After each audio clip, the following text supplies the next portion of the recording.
There is something quietly remarkable about a series that carries the weight of an entire legacy on its shoulders, choosing not to crumble beneath that pressure, but instead to wander forward through the stars with curiosity and calm. Dragon Ball GT aired on Fuji TV beginning in February of 1996, filling the time slot that Dragon Ball Z had just left behind, becoming the first Dragon Ball anime series to be built entirely by the animation staff without a direct manga to follow. If you're ready to settle in and let these quiet stories carry you through the night, then close your eyes, find a comfortable place, and let's begin exploring every episode, one gentle fact at a time, starting right at the very beginning with episode 1, where the Black Star Dragon Ball arc first opened its eyes to the world. Episode 1 arrived on February 27, 1996, and it brought with it a visual identity that owed much to one man who was, by his own admission, mostly done with Dragon Ball by that point. Akira Toriyama provided character designs for the main cast of the new series, sketching new versions of Goku, Trunks, and Pan, as well as early concept art for supporting characters. These designs were first shown publicly in Shonen Jump magazine in 1995, and even included an alternate color palette for Goku in his new child form. Toriyama also designed the little robot companion Giru, and perhaps more importantly, gave the series its name. He chose the letters G and T to stand for Grand Tour, referencing the spirit of the adventure, characters traveling across the vast universe in search of scattered Dragon Balls. This mirrored his earlier choice for Dragon Ball Z, where the Z was selected to suggest finality and ending, the last letter of the alphabet. The series logo for GT was also notable in a quiet way, as it became the first main Dragon Ball title logo not to feature the dragon Shenron somewhere within its design. That small omission carries a kind of meaning, even if it was never fully explained by anyone involved. Toriyama would later reflect on his involvement in GT with characteristic honesty, noting that he was not particularly enthusiastic about generating new material for the series. After completing the Dragon Ball manga, he had felt a genuine sense of relief, and the idea of returning to build something new was not exactly a comfortable one. Still, those few sketches he provided became the foundation of GT's entire look and feel. He also created 3 illustrations showing Goku, Trunks, and Pan traveling through space on different alien worlds, which helped communicate the series' intended atmosphere to the production team. It is touching in its own way that even a reluctant contribution shaped so much of what the series became. For the North American broadcast on Cartoon Network, the Funimation dubbing team made a significant choice in episode 1. The original Japanese opening theme, Dan Dan Kokoro Hikareteku, a gentle and emotionally warm ballad performed by Field of View, was replaced entirely. In its place, Funimation commissioned a new rap song called Step into the Grand Tour, written and performed by Marcus Hull. The replacement soundtrack for the entire series was composed by Mark Mensa and the production company Falconer Productions, replacing the original Japanese score. This meant that North American audiences experienced a fundamentally different version of GT in terms of music, tone, and atmosphere from the first note onward. Before you drift into sleep, you're welcome to subscribe for more calm Dragon Ball stories, and if you feel like it, tell me where you're listening from tonight. Episode 2 brought the story into space, and with it came one of the quieter, stranger continuity puzzles in Dragon Ball history. The question of exactly how much time had passed since the end of Dragon Ball Z was never cleanly resolved. The Japanese GT Perfect Files databook, one of the most detailed reference volumes ever compiled for the series, stated that 5 years had passed since the end of Z. The English dub, on the other hand, consistently said that 10 years had passed. One might assume this was simply a translation choice made by Funimation, but the situation was more complicated than that. Katsuyoshi Nakatsuru, the animator who handled character designs for GT and who would later create the iconic look of Super Saiyan 4, mentioned in an interview with the publication Anime Land in August of 1995 that the series was indeed set 10 years after the conclusion of Z. Most Japanese fans and scholars tend to default to the 5-year figure, and that version appears more frequently in official documentation. But the discrepancy has never been formally resolved to everyone's satisfaction. It remains one of those small mysteries that settles quietly into the background of the series. Episode 2 also contained a brief but genuinely warm character moment that tends to slip past viewers on first watch. Mr. Satan, Goku's longtime reluctant ally and the self-proclaimed champion of Earth, takes his granddaughter Pan out for coffee before the adventure begins. Pan is actually the one who orders first, selecting a coffee.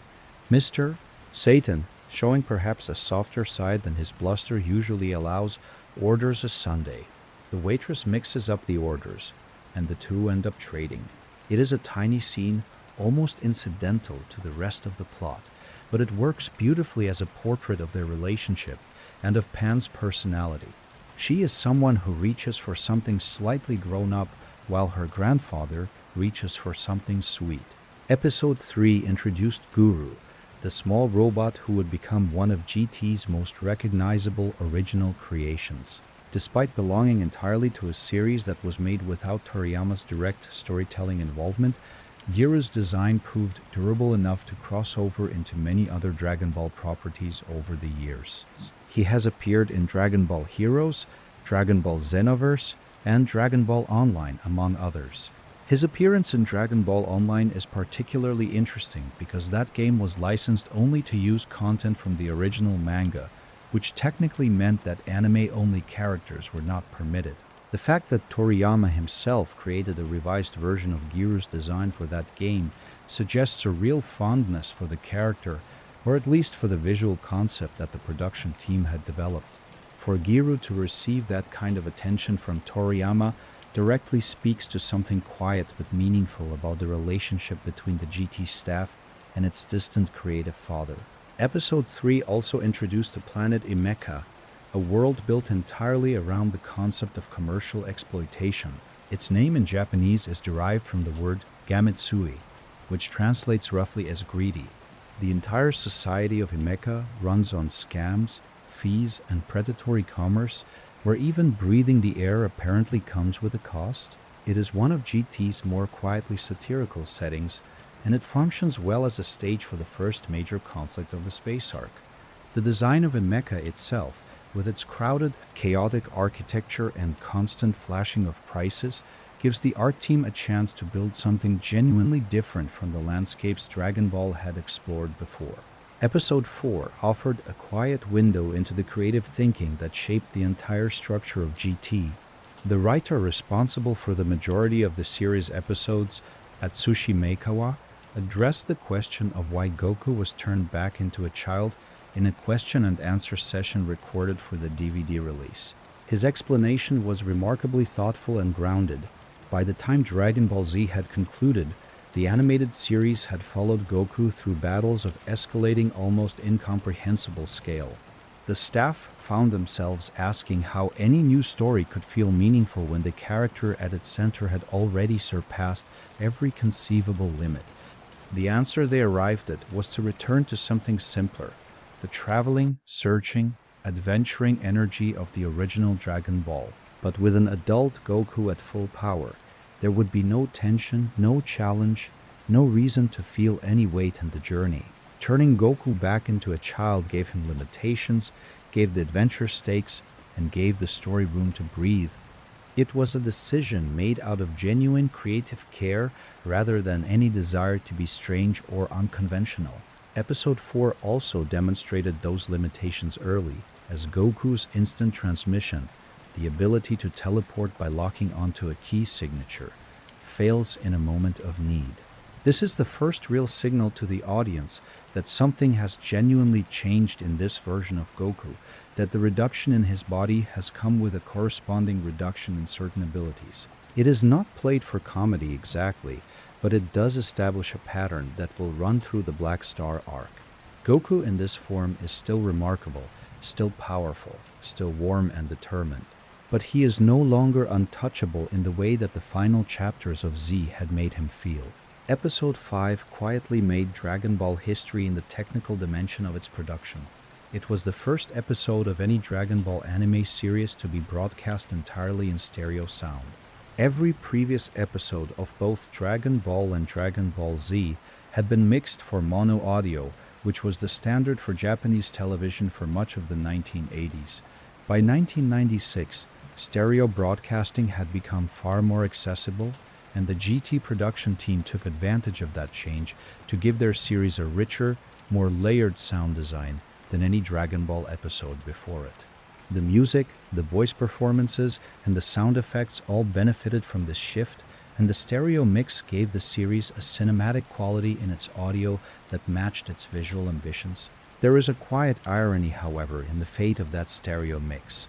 When Toei Animation and Funimation prepared home releases of the series, the stereo broadcast versions were not preserved in the way one might hope. Instead, downgraded mono-optical tracks were used for many home media releases, meaning that the technical achievement of the original broadcast was essentially reversed for the formats where most viewers would eventually encounter the show. The stereo mix existed, was appreciated by those who experienced it in real time, and then quietly receded into the background of the show's technical history. It is a small loss that most viewers never knew they had suffered. Episode 6 was the first episode of GT to feature a transformation, which is notable in a series that would eventually build its identity so heavily around the concept of new and altered forms. The transformation here is relatively modest compared to what the series would eventually produce, but it marks a threshold. GT was signaling early that even within its scaled-back, adventure-driven format, power and transformation would remain central to its identity. The episode also carried traces of something that would define much of the Black Star arc's visual language, a sense of wide open space, of small figures moving through enormous indifferent environments. There is also a detail connected to this episode that touches on the visual origins of GT itself. One of the concept illustrations Toriyama drew for the series before production began showed Goku, Trunks, and Pan hiding behind a giant glass bottle while enormous alien beings inspected their spacecraft. That specific scene did not make it into the finished series, but the image was later repurposed as a visual element in GT's third ending sequence, Blue Velvet.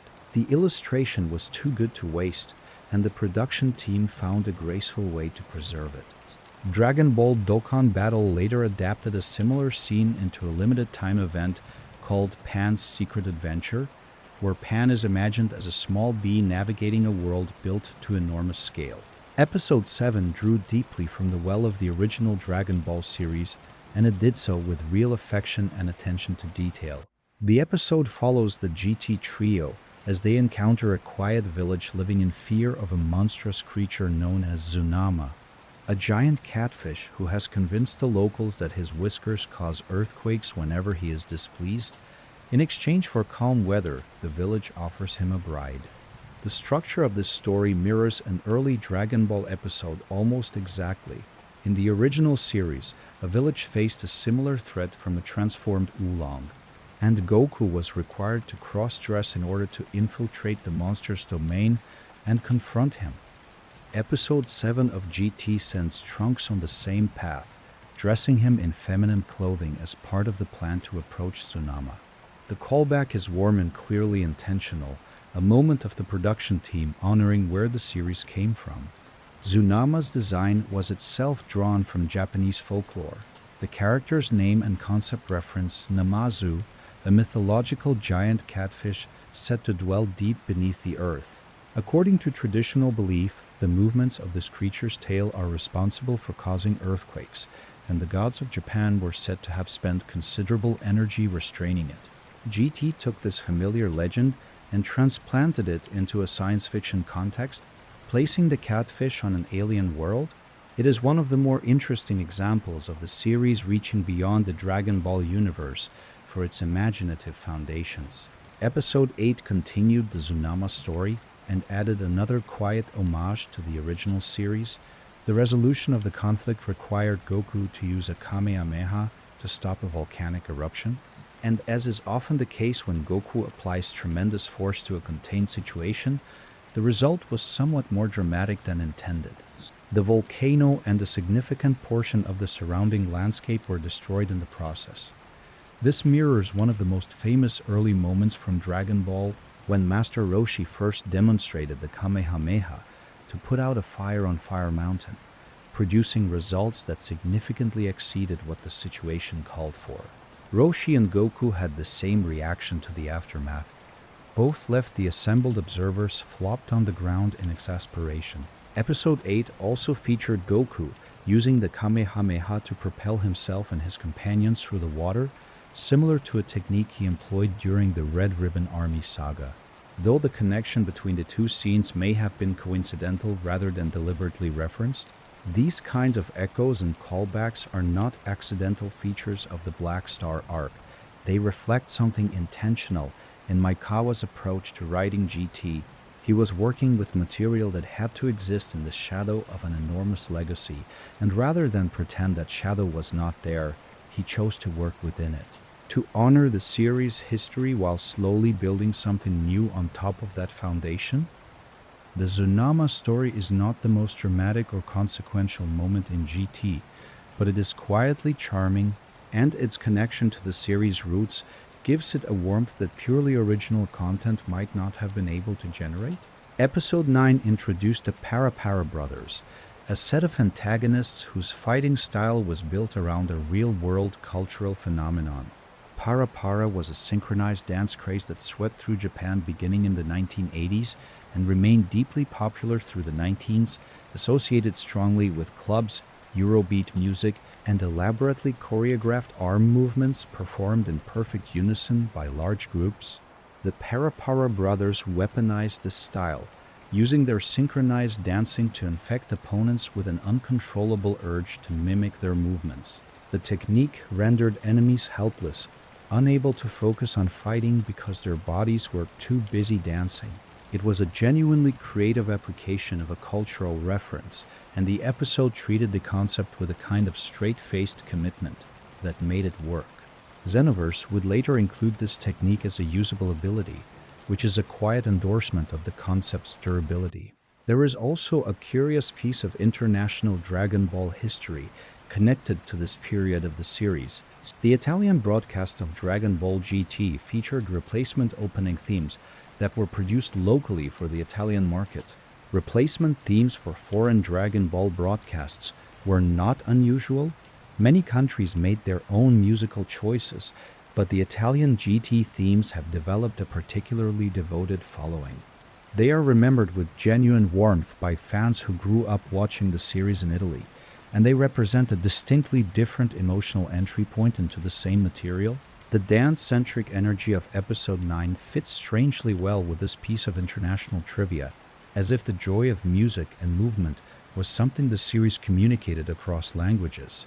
Episode 10 brought the action back to the Para brothers conflict and introduced a resolution that leaned fully into the comedic register that the Black Star arc sometimes embraced.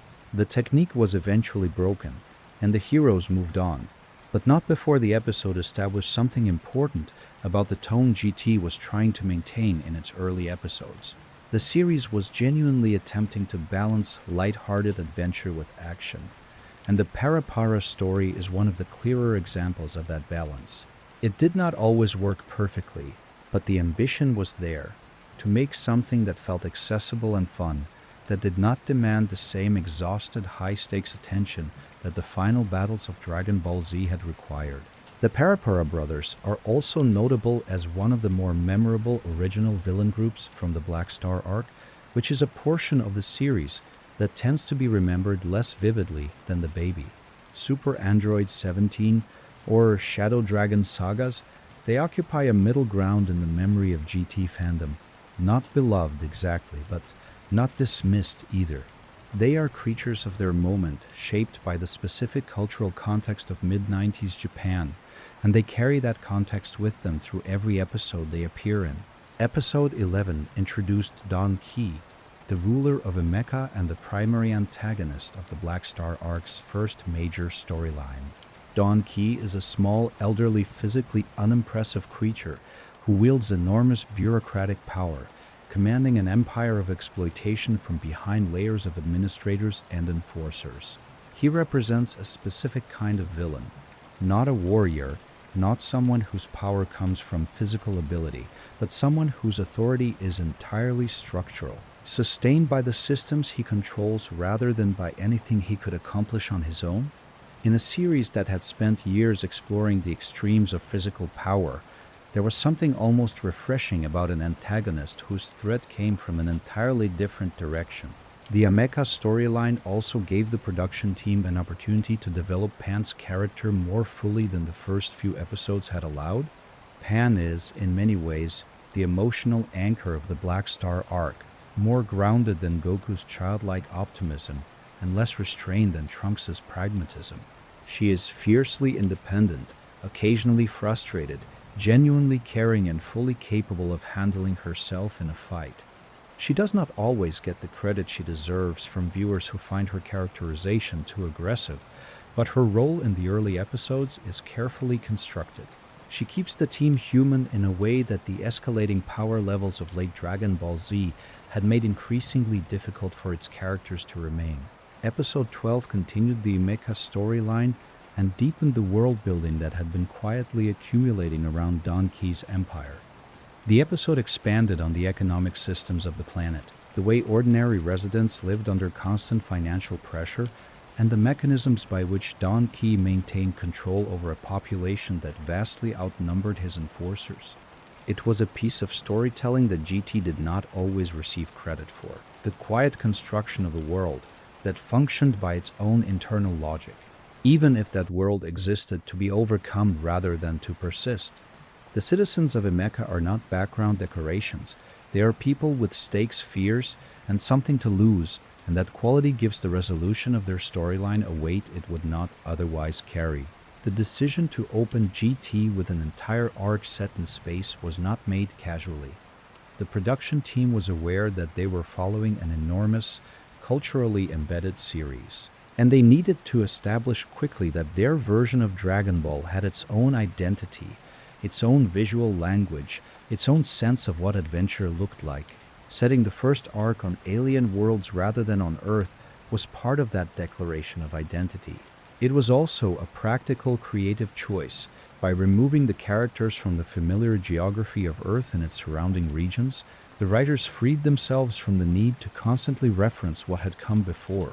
Episode 13 marked the beginning of a shift in the Emeka storyline toward its resolution, and it offered one of the early examples of GT's ability to deliver genuinely moving character moments within what appeared to be a straightforward adventure format.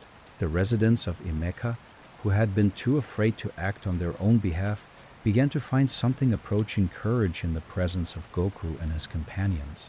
This dynamic of ordinary people finding agency through contact with the GT trio would recur throughout the Black Star arc and beyond. It was not always executed with perfect subtlety, but it represented a genuine thematic ambition that deserves acknowledgement. GT was, at its best, a series about what it means to keep going, to keep searching, even when the destination is uncertain. Giru's role began to expand in this episode as well. The small robot had started the series as a somewhat passive character, a device rather than a personality. But the writers were slowly building toward a more complex version of him, one whose loyalties and inner life would become significant later in the arc.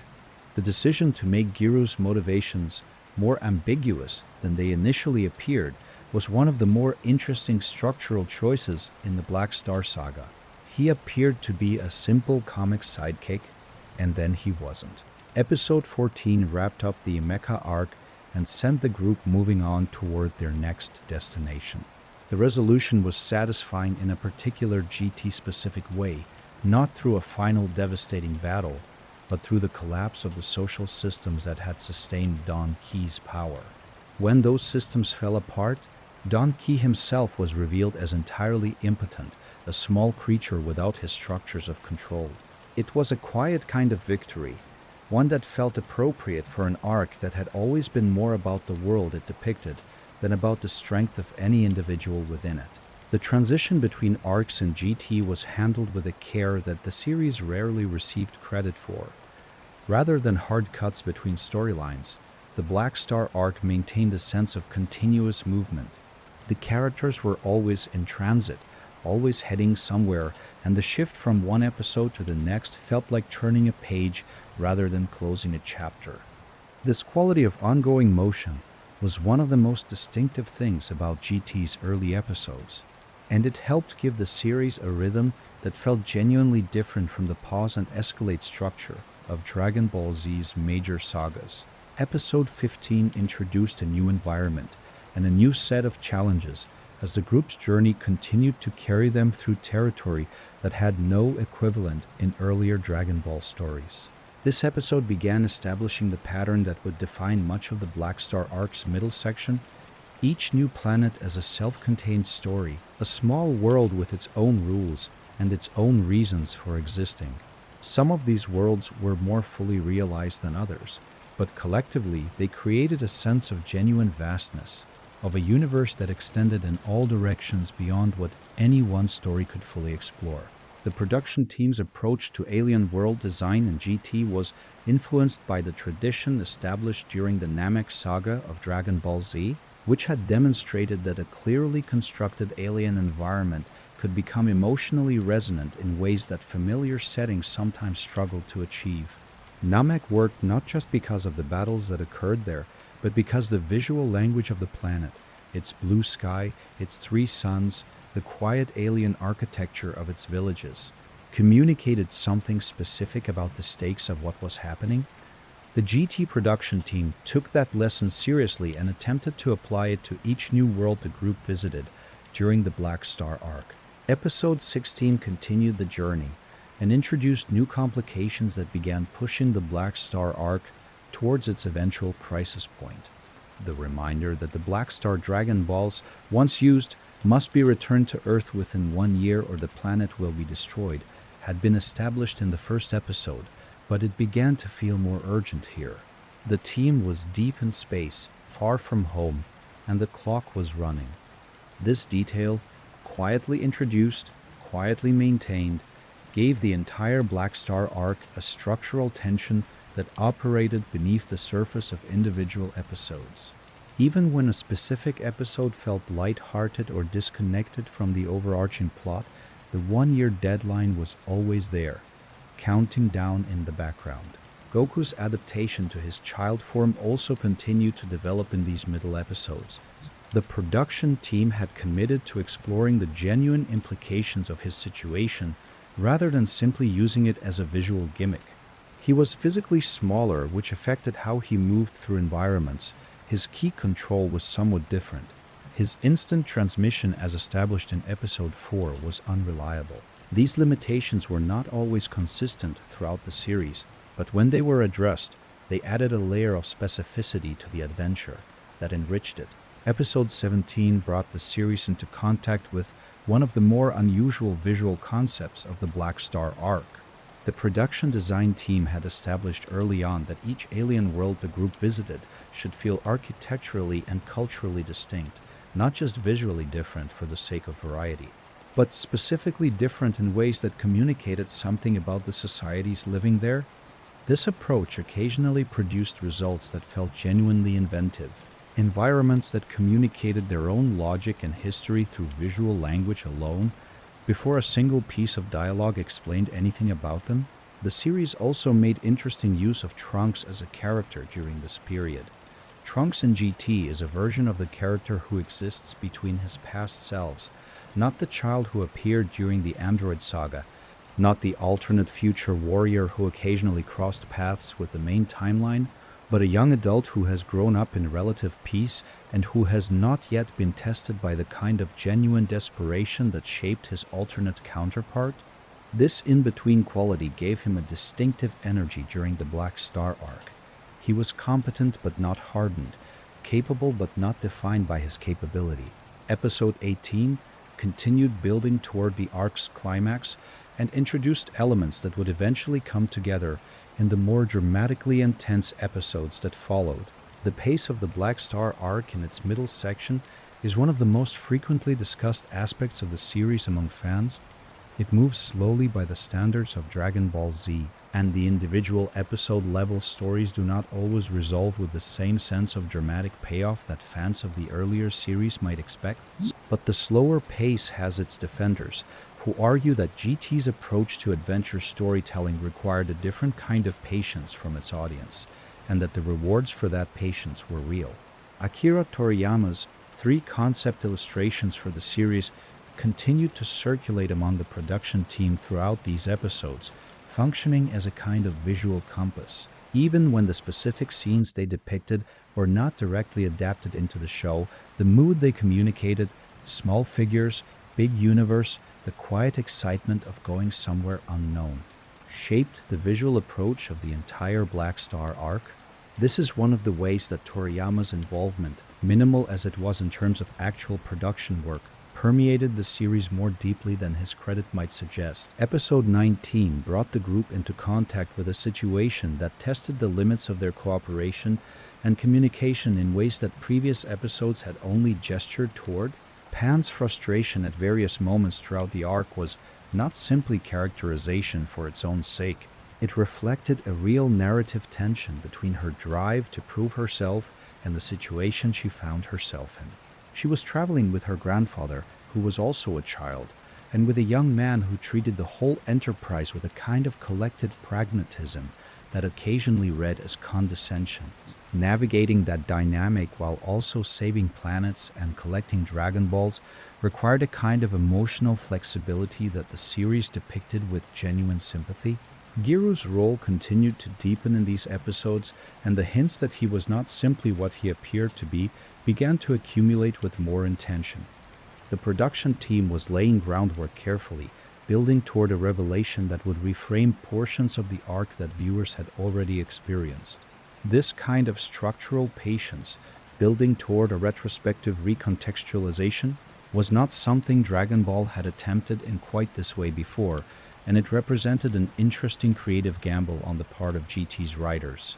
Episode 20 marked the approach of the Black Star arc's most significant dramatic moment, as the one-year deadline began to assert genuine pressure on the group's plans.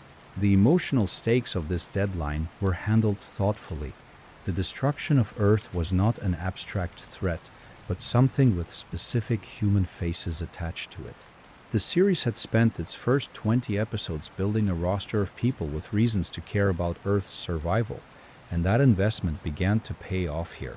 Chi-Chi, Vidal, Gohan, Piccolo, the ordinary people of Earth who had appeared briefly in the early episodes, all of them were part of what was at stake. The Black Star arc as a whole was later reassessed by some fans who initially dismissed it as filler. The argument for its importance is essentially an argument about foundation. Without the journey through space and the gentle re-establishment of who these characters were and how they related to each other, the subsequent arcs would have had less emotional ground to stand on. The Baby Saga, the Super Android 17 saga, and the Shadow Dragon saga all drew on character dynamics and relationships that the Black Star arc established or reinforced. In that sense, the journey was doing work that was not always visible in the moment. Episode 21 marked the beginning of the end for the Black Star arc as events moved with increasing urgency toward their conclusion. The episode did not introduce major new elements, but instead drew together the threads that had been running through the preceding episodes and began tightening them. The production team was aware that they were transitioning between the lighter, adventure-driven tone of the Black Star storyline and the darker, more mythologically complex Baby Saga, and they handled that transition with care, neither rushing it nor drawing it out unnecessarily. One of the interesting production details from this period concerns the role of the animation director Katsuyoshi Nakatsuru. His involvement in GT was extensive and deeply personal. He was responsible for the character design work that Toriyama had declined to oversee fully, and he approached the task with a kind of reverence for Toriyama's visual style that manifested in remarkable accuracy. Toriyama himself noted in his reflection on GT that there were moments when he genuinely could not tell whether a particular character design had been drawn by him or by Nakatsuru. This is an extraordinary compliment from someone who had spent decades drawing in a distinctive and immediately recognizable style. Nakatsuro had not just learned to imitate that style, he had internalized it to the point where imitation and origin became indistinguishable. Episode 22 pushed the Black Star arc toward its final dramatic turning point, and it offered one of the clearest examples of the series' commitment to its characters as people rather than as vehicles for power escalation. The moment when the full weight of the situation became undeniable, when the one-year deadline transformed from a distant concern into an immediate crisis, was handled with emotional honesty.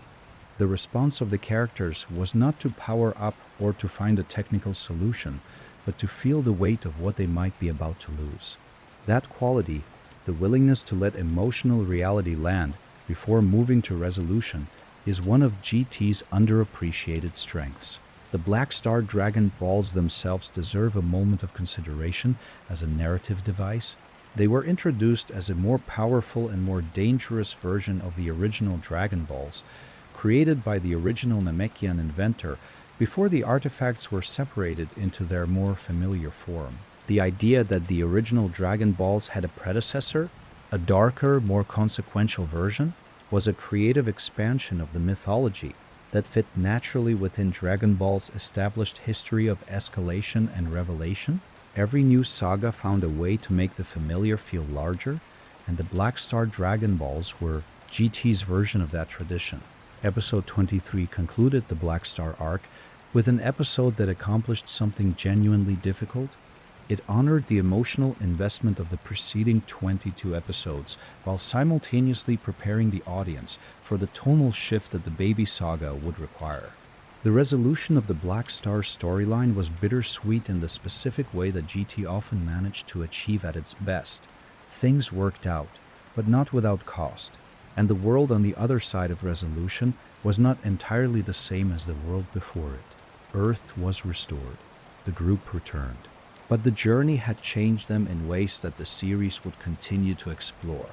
The transition to the Baby Saga also represented a shift in the production team's ambitions. The Black Star arc had been content to operate at a relatively contained emotional scale, building slowly and investing in world texture over dramatic intensity. The Baby Saga announced almost immediately that it intended to do something different, to explore themes of identity, possession, control, and the deep wounds of historical trauma in ways that the adventure-driven Black Star arc had not attempted. It was a significant creative pivot, and the fact that it worked as well as it did reflected the strength of the foundation the earlier episodes had laid. Episode 24 opened the Baby Saga, and it introduced what would become one of GT's most genuinely unsettling antagonists. Baby was not a villain in the conventional Dragon Ball sense. He was not defined by a desire for power, by a lust for battle, or by a need to prove himself the strongest being in the universe. His motivation was more ancient and more specific: revenge, on behalf of an entire people, against the race that had destroyed them. Baby was the last creation of the Tuffle scientists, engineered to survive the destruction of his civilization and to eventually avenge it. He carried within him the genetic information of the Tuffles, the people who had been wiped out by the Saiyans in the distant past, and his purpose was to reverse that history, to replace every Saiyan with a Tuffle, to reclaim what had been taken. This motivation gave him a coherence and a weight that many Dragon Ball villains lacked. The Tuffles were not a new invention for GT. They had been mentioned in Dragon Ball Z as a civilization that the Saiyans had conquered when they arrived on Planet Plant, the world that would eventually be renamed Planet Vegeta. They were a technologically sophisticated people, physically smaller and less powerful than the Saiyans, who were eventually overwhelmed and eliminated. Their disappearance was presented as a historical fact rather than a moral question in Dragon Ball Z, but GT chose to revisit that history and ask what it might feel like from the other side. Baby was the Tuffle's answer to what had been done to them, and his existence transformed a piece of background mythology into a living, present threat. Episode 25 deepened the introduction of Baby and began establishing the mechanics of his unique ability, the capacity to parasitically take control of other beings, implanting his will into their bodies and using them as hosts. This was genuinely disturbing as a concept, and the series did not shy away from the implications. When familiar characters began to fall under Baby's control, the horror was not the change in their power levels, but the disappearance of their selves. Watching Gohan, Goten, and eventually Vegeta become vessels for an alien consciousness, to see their faces and bodies animated by something that was not them, created a kind of dread that was qualitatively different from the threat of any physical enemy. The animation team worked carefully on the visual language of possession. Characters under Baby's control moved slightly differently, held themselves differently, spoke with a register that was almost familiar but not quite right. These were subtle choices, but they worked. The uncanny quality of recognizing a face without recognizing the person behind it is one of the more powerful emotional tools in storytelling, and GT used it with more sophistication than the series is generally given credit for. Episode 26 continued the Baby Saga's expansion and began the process of infecting Earth's population on a broader scale. The scope of Baby's ambition was becoming clear. He was not interested in defeating the heroes in battle. He was interested in replacing them, and eventually everyone, with versions of themselves that belonged to him. The transformation of Earth from a world of familiar, recognizable people into a world of Tuffle-possessed strangers was one of the most genuinely eerie narrative moves in Dragon Ball history. The planet did not look different, the people looked the same, but something essential had been replaced, and the falseness of the world was legible only to those who had not yet been taken.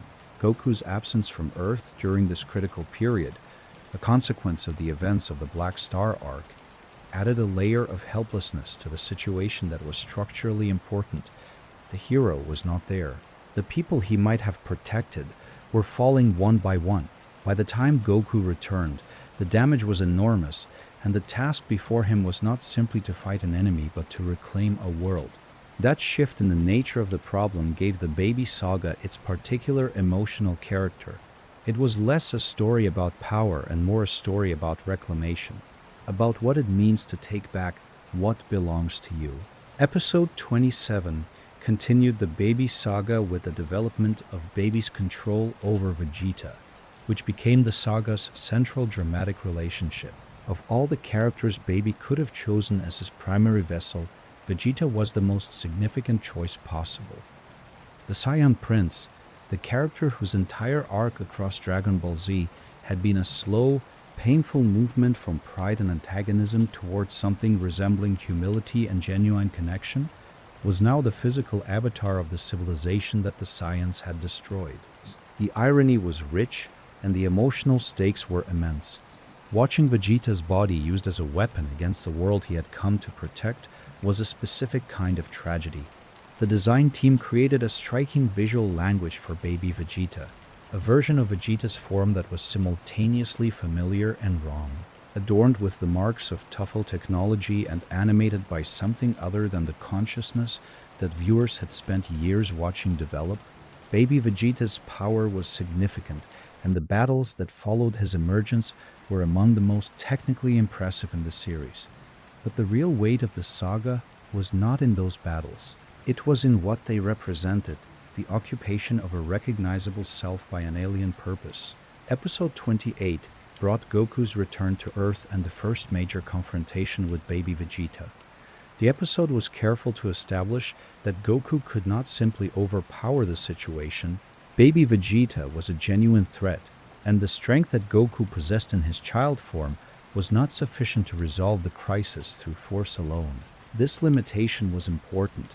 It kept the saga from becoming a straightforward power competition, and maintained the sense that the solution would need to involve something more than raw strength. The writers were steering towards Super Saiyan 4 without yet revealing it, and the episodes leading up to that transformation had to justify both the delay and the eventual arrival. The episode also offered moments of character interaction that reflected the depth of the relationships the series had built. Goku's connection to Pan, his understanding of what was at stake in human terms, rather than just in terms of power levels, gave his return to Earth an emotional quality beyond the tactical. He was not coming back to fight, he was coming back to something. That distinction mattered, and the episode communicated it clearly. Episode 29 deepened the confrontation with baby Vegeta and began establishing the transformation that would define GT's visual identity. Super Saiyan 4 was an invention that came entirely from within the GT production team. Toriyama had not designed it, had not suggested it, and had not anticipated it. Nakatsuru created it, drawing on his deep familiarity with Toriyama's visual style to produce something that felt both genuinely new and organically connected to what had come before. The design, Goku's adult form restored, black hair, red fur covering the upper body, a more feral and primal visual quality, was unlike anything that had previously appeared in Dragon Ball. The origin of Super Saiyan 4 as a concept reflected something important about GT's creative context. The production team was not trying to continue Toriyama's vision. They were building something adjacent to it, something that respected its roots while growing in a direction Toriyama had not charted. Super Saiyan 4 was the clearest expression of that project. It was a transformation created by people who loved Dragon Ball deeply and who wanted to add something to it that felt worthy of what had come before. Whether it succeeded in that ambition was a matter of opinion, but the sincerity of the attempt was evident in the design itself. Episode 30 featured the full emergence of Super Saiyan 4 Goku, one of the most visually dramatic moments in GT and one of the most discussed transformations in the entire Dragon Ball franchise. The transformation sequence was animated with considerable care, and the result?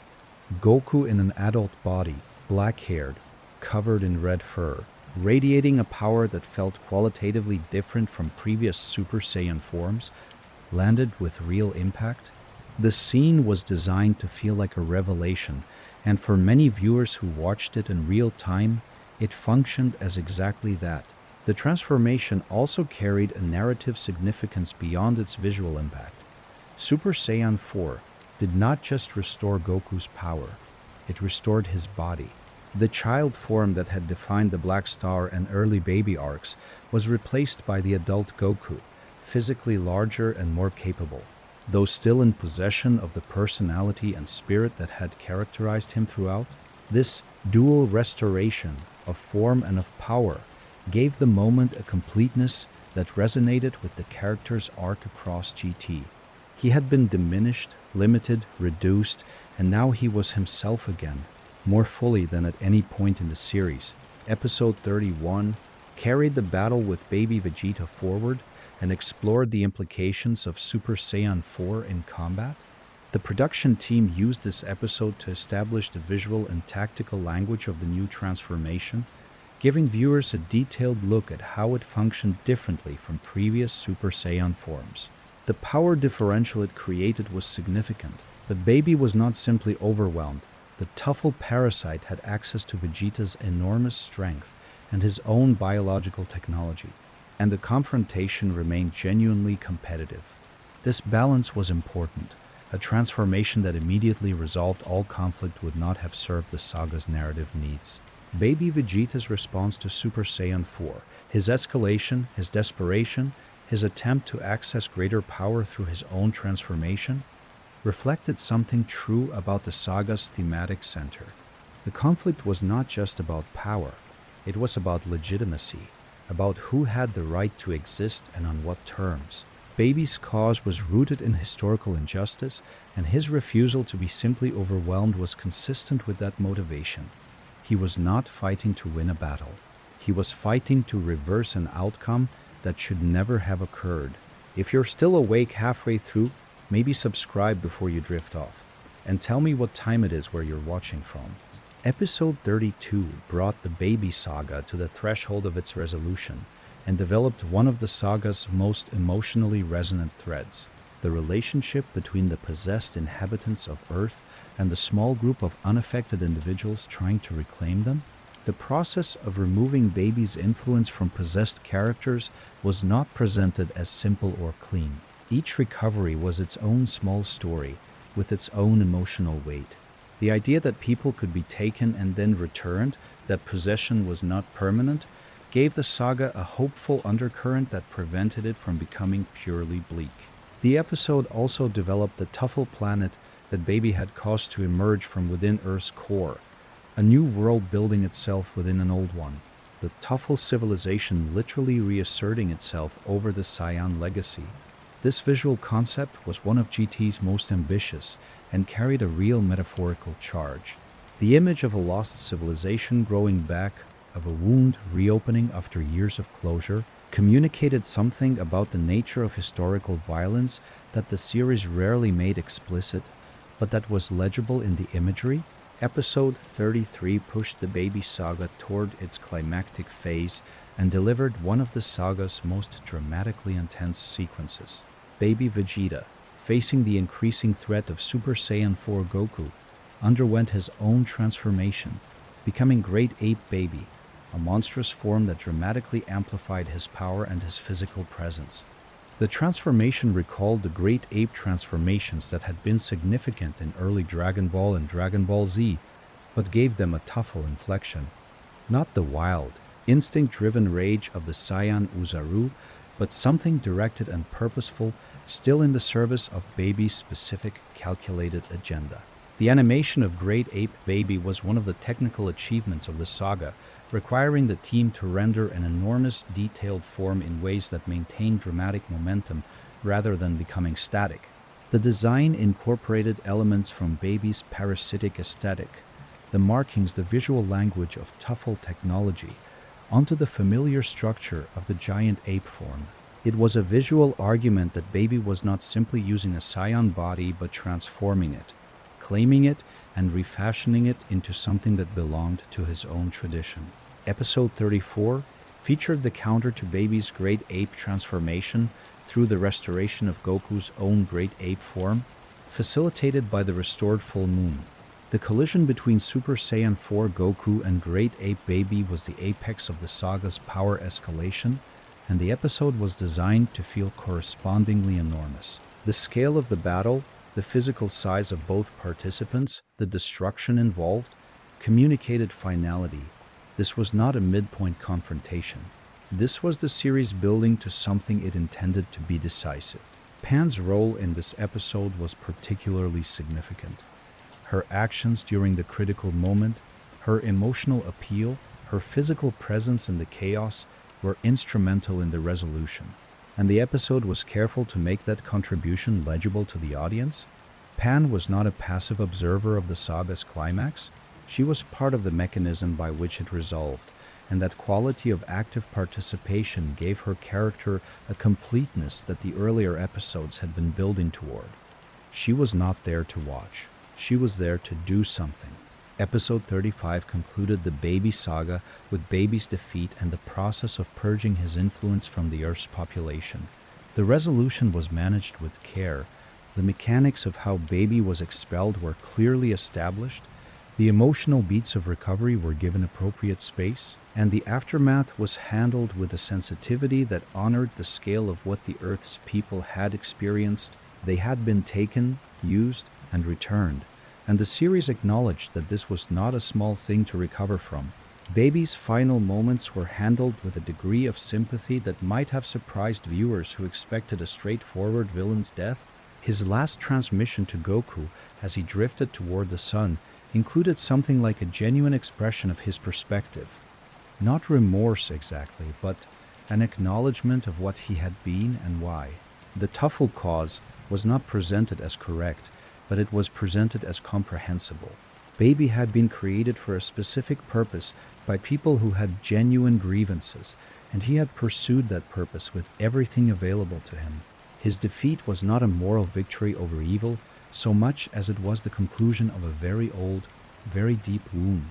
Episode 36 opened the Super Android 17 saga and marked one of the most significant tonal shifts in the series. After the psychological and historical depth of the Baby saga, the Super Android 17 storyline moved in a different direction, one more directly action-oriented, more concerned with the specific mechanics of power and transformation than with the mythological and thematic weight of what had preceded it. This shift was not universally embraced by fans, but it reflected a genuine creative choice. GT was not a series committed to a single mode of storytelling, and the Super Android 17 saga represented its attempt to do something different. The saga began with the gates of hell literally opening, releasing a massive number of deceased villains from Dragon Ball Z back into the living world. This premise created an immediate visual spectacle and gave the production team an opportunity to revisit a large roster of familiar antagonists in a compressed time frame. Cell, Frieza, the Ginyu Force, and many others briefly returned, each appearance calibrated to convey something about who they had been and how they had changed, or, in most cases, had not changed in death. Episode 37 continued the Super Android 17 saga with the development of the central threat, Dr. Gero and Dr. Mew, the latter a new villain introduced in GT, had been collaborating in Hell to create a new version of Android 17 that incorporated elements of the original Android with enhancements developed by Mew's machine mutant technology. The result was Super Android 17, a being whose power exceeded anything that the original Android had possessed and whose design fused the human aesthetic of the original with elements that communicated technological augmentation. The metafictional dimension of this collaboration was notable. Dr. Gero had died years earlier at the hands of Android 17 himself, and his continued obsession with revenge from beyond death was entirely in character. The choice to have him collaborate with a new GT original villain gave the saga a bridge between the familiar and the new that helped ease the audience into the storyline. It was not simply a nostalgic revisit, but an expansion, the past being used to build something that could not have existed without it. Episode 38 featured the debut of Super Android 17 and the beginning of his sustained assault on the heroes. The production team made a specific creative choice in how they handled this debut. Rather than building slowly to a confrontation, the saga moved quickly to establish that the threat was real and that the familiar solutions were not going to be sufficient. This directness was appropriate to the saga's shorter length and its more action-focused orientation. The original Android 17, the one who had become a park ranger and who had, in the years since Dragon Ball Z, built something resembling a peaceful life, was central to the drama of the saga. His possession by the Tuffle-enhanced version of himself created a different kind of tragedy than Baby's possession of familiar characters. 17 had agency, and watching that agency suppressed and overwritten was painful in a way that the saga did not minimize. He was not simply a vehicle for the villain's power, he was a person with something to lose. Episode 39 deepened the Super Android 17 saga's conflict and featured some of the most technically impressive action sequences of the GT series. The production team used the saga's more streamlined narrative focus to concentrate resources on the combat animation, and the results were notable. The battles felt kinetic and purposeful, with a clarity of staging that not all of Dragon Ball's action sequences achieved. This was a saga designed to be satisfying on a technical level, and it largely succeeded at that specific ambition. The episode also began developing the emotional dimension of 17's situation more fully. His resistance to the Super Android 17 persona, the moments when his original consciousness pushed against its new constraints, gave the saga a human thread that prevented it from being purely spectacle. Whether that resistance would be sufficient to change the outcome was an open question, and the saga was careful to maintain genuine uncertainty about how the story would resolve. Episode 40 presented the crucial confrontation between Goku and Super Android 17, and it explored the specific limits of Super Saiyan 4 in the context of a physically matched, technologically sophisticated opponent. Super Android 17's ability to absorb energy attacks made the conventional Saiyan approach, escalating power, Kamehameha-type finishing techniques, ineffective in ways that required a different kind of thinking. This limitation was important to the saga's dramatic structure, forcing the resolution to come from somewhere other than the expected place. The energy absorption mechanic was not entirely new to Dragon Ball. Cell had possessed similar abilities, and the series had explored the tactical implications of absorption-based threats before. But Super Android 17's version of the ability was more absolute and more central to his characterization. He was not a creature that could be simply overpowered. He was a system designed specifically to neutralize the kind of power that Dragon Ball's heroes typically deployed. Getting around that system required the narrative equivalent of lateral thinking. Episode 41 concluded the Super Android 17 saga with an ending that used the original 17's remnant consciousness as the mechanism of resolution. The breakthrough came through the emotional connection between 17 and his sister Android 18, whose persistent appeal eventually reached whatever remained of his original self beneath the parasitic overlay. This resolution was thematically consistent with the saga's actual concern, not the defeat of a powerful enemy, but the recovery of a person from within that enemy. The finale honored the emotional investment by making that recovery, rather than Goku's power, the decisive factor. The aftermath of the saga carried significant consequences for the larger narrative of GT.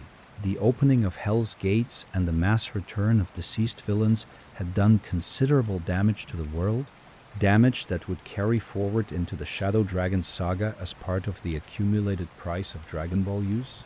Every wish, every battle, every moment of desperation that had reached for the Dragon Balls was being totaled, and the final saga would present the bill.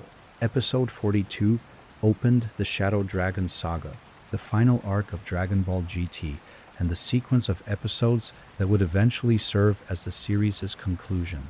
The premise was built on one of the most elegant pieces of retroactive mythology in Dragon Ball history. The idea that the Dragon Balls had a cost, that each wish made with them produced negative energy that accumulated within the artifacts themselves, and that when that accumulation reached a critical threshold, the Dragon Balls would shatter and release the evil energy in physical form as Shadow Dragons, 7 beings corresponding to the 7 Dragon Balls, each shaped by the specific negative energy of the wish that had been made to create their respective ball. This premise transformed the entire history of Dragon Ball into a kind of original sin story. Every wish that the heroes had made over the years, restoring the Earth after the Cell Games, reviving those who had died on Namek, wishing back everyone killed by Frieza, all of them had contributed to the crisis now unfolding. The Dragon Balls had been used as a convenience, as a safety net, as the mechanism by which consequences could be undone, and the Shadow Dragon saga was the reckoning for all of that.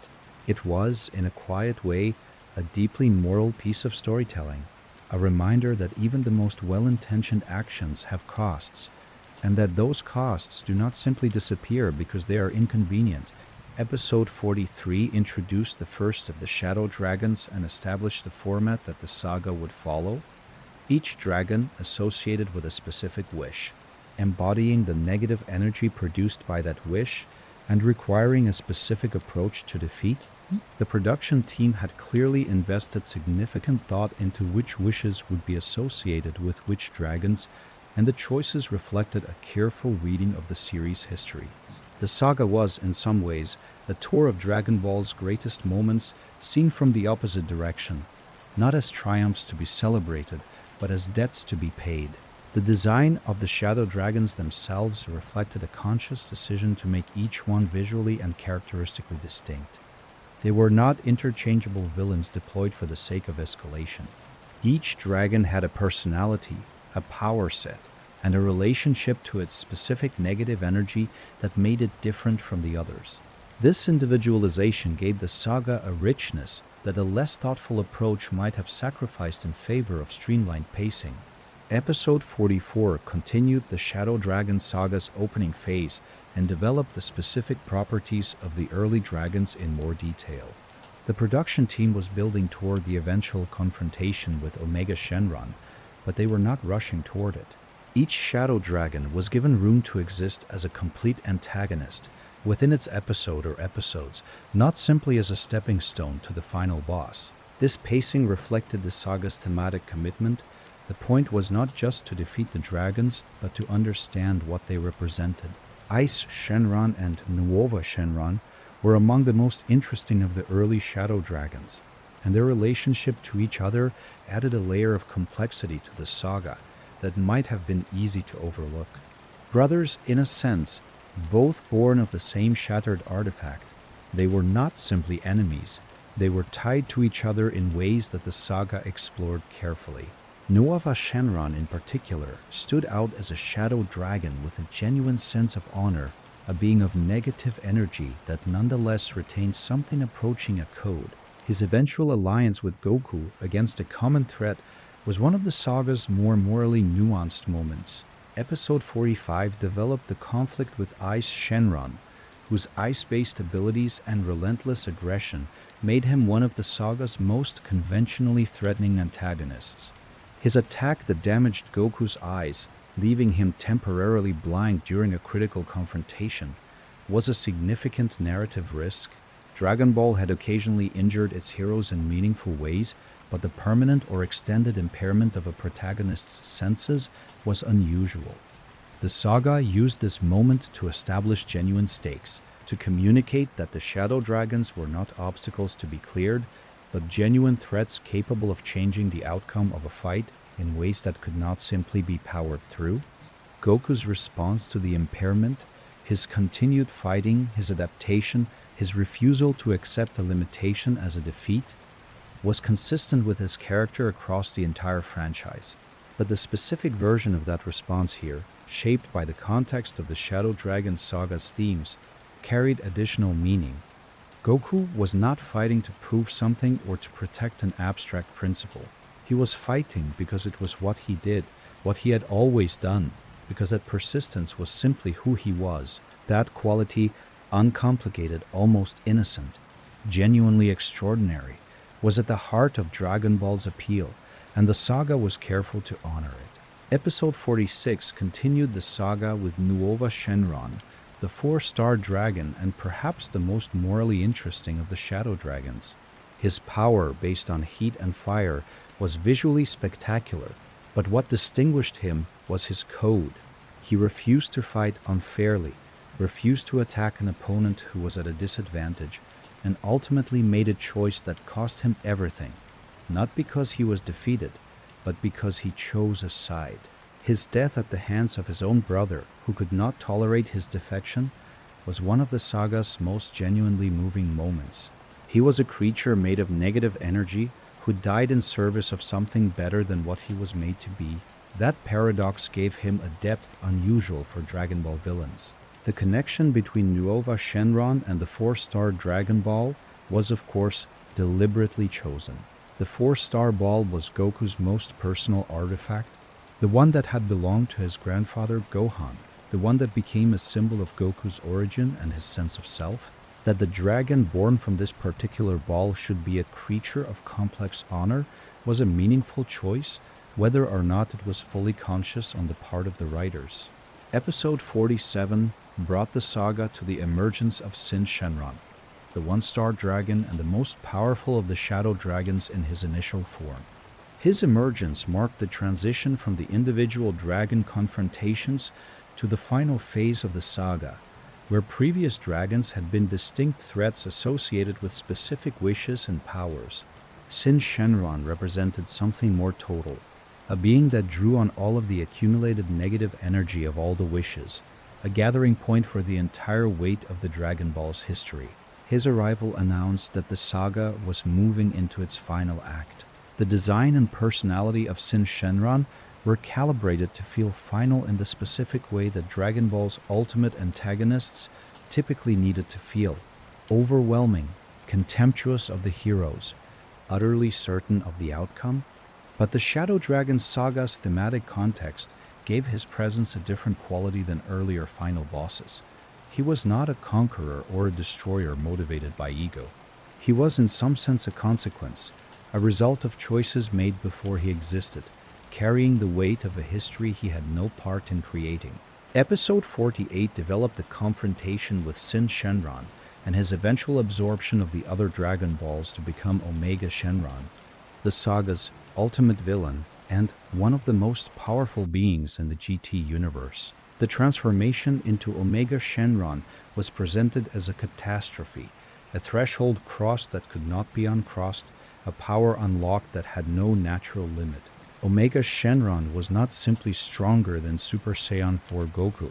He was the embodiment of every negative consequence the Dragon Balls had ever produced, and that totality gave him a weight beyond mere power.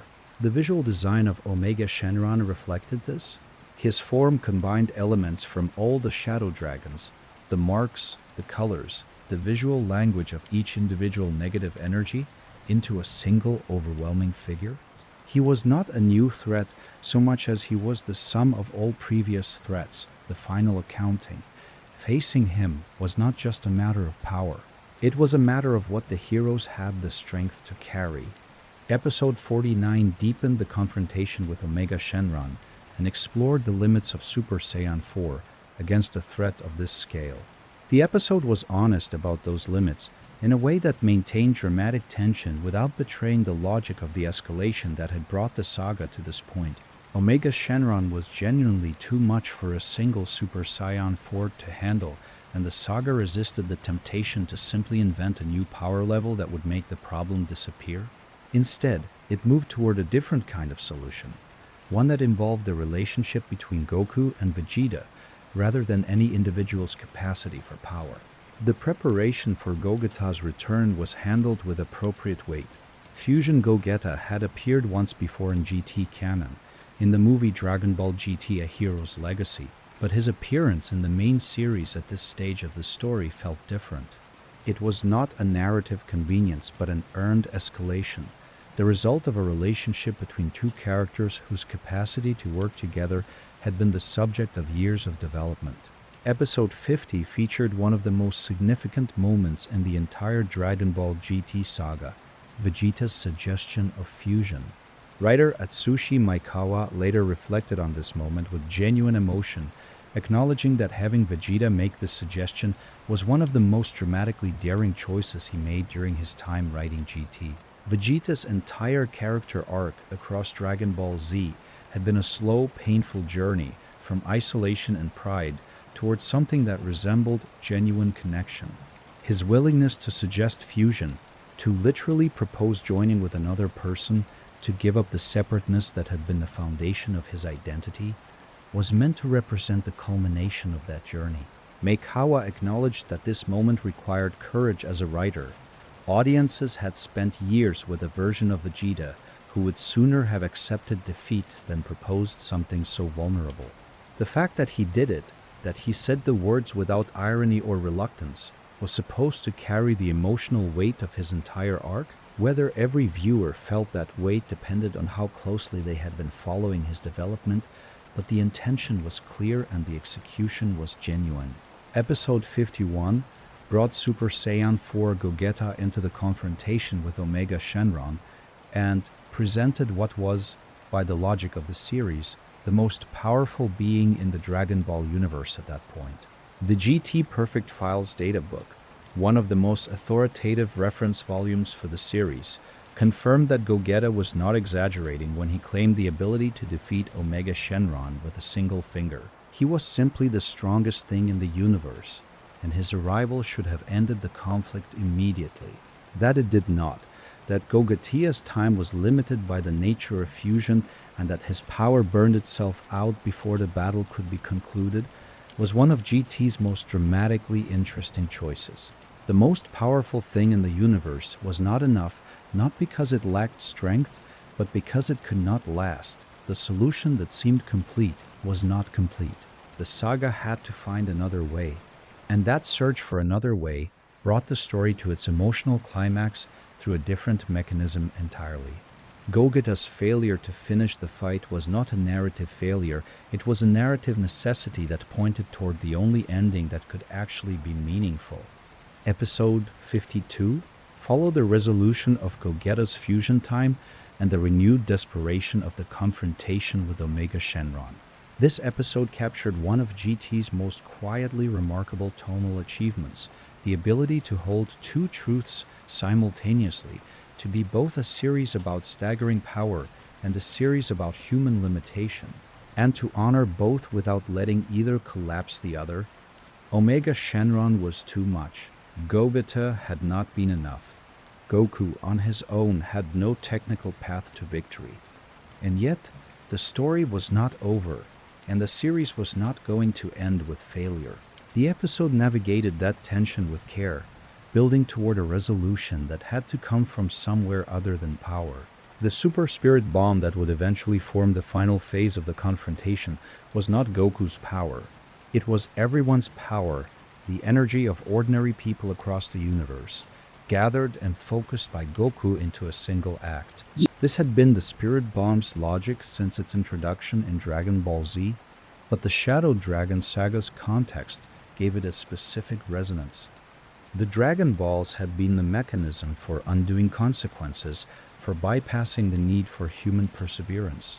The solution to the crisis they had created was ultimately human perseverance, people giving what they had, without the safety net, trusting that it would be enough. Episode 53 featured the gathering of energy for the final spirit bomb, and the contributions that came from across the universe, from characters the series had met throughout its run. The Para brothers contributed their energy, the civilians from planets visited during the Black Star arc contributed theirs. Donkey and his underlings, Tsunama's village, the people of Imeka, all of them small figures in the larger story, participated in the moment of resolution. It was a lovely structural choice, this return of the early adventures cast at the moment of final need. The journey had mattered. The people met along the way had mattered. The giant spirit bomb was the proof of that. This moment also carried a thematic clarity that the series had been building toward from its first episode. The Black Star arc had established that the universe was full of ordinary people living their lives, that the adventure of searching for Dragon Balls touched real communities with real stakes. The Baby Saga had shown how those communities could be violated and recovered. The Shadow Dragon saga now demonstrated that the energy of those communities, their willingness to help, to give something of themselves, was ultimately the source of Dragon Ball's greatest power. Episode 54 depicted the final battle's resolution and the moments immediately following Omega Shenron's defeat. The episode was careful about what it showed and what it left to the imagination. Goku's condition after the battle, his changed nature, the sense that something had shifted in him at a fundamental level, was presented with deliberate ambiguity. Maekawa's own comments on this sequence are worth absorbing slowly and carefully. He described the moment in the battle where Goku, pushed to the bottom of a deep hole, underwent a change, something that might have been death, or might have been something else entirely. The conventional Dragon Ball signifier of death, the halo above the head, was conspicuously absent. Goku was not dead in the usual sense, but he was not unchanged. Maekawa said that he wanted viewers to experience something close to the feeling of real loss, not the temporary reversible loss that Dragon Ball had trained its audience to accept, but something heavier and more permanent. He did not want Goku simply to die and return as usual. He wanted a change, something that communicated that this time the ending was actually an ending, even if the exact nature of that ending remained open. This ambition, whatever one thought of its execution, was extraordinary for a Dragon Ball story. It was an attempt to make loss real. Episode 55, the second to last episode, brought the story to its emotional penultimate point with Goku's final interactions with the people who mattered most to him. His goodbye to Vegeta, understated, almost casual, entirely consistent with who both of them were, functioned as the emotional summit of their relationship across the entire franchise. They had been rivals, enemies, reluctant allies, and eventually something that came very close to friends, though neither would have used that word easily. Vegeta was the only one who truly understood where Goku was going as he left with Shenron, and the look that passed between them carried all the weight of everything they had shared. The episode also featured a scene where the old Kai could be heard listening to music.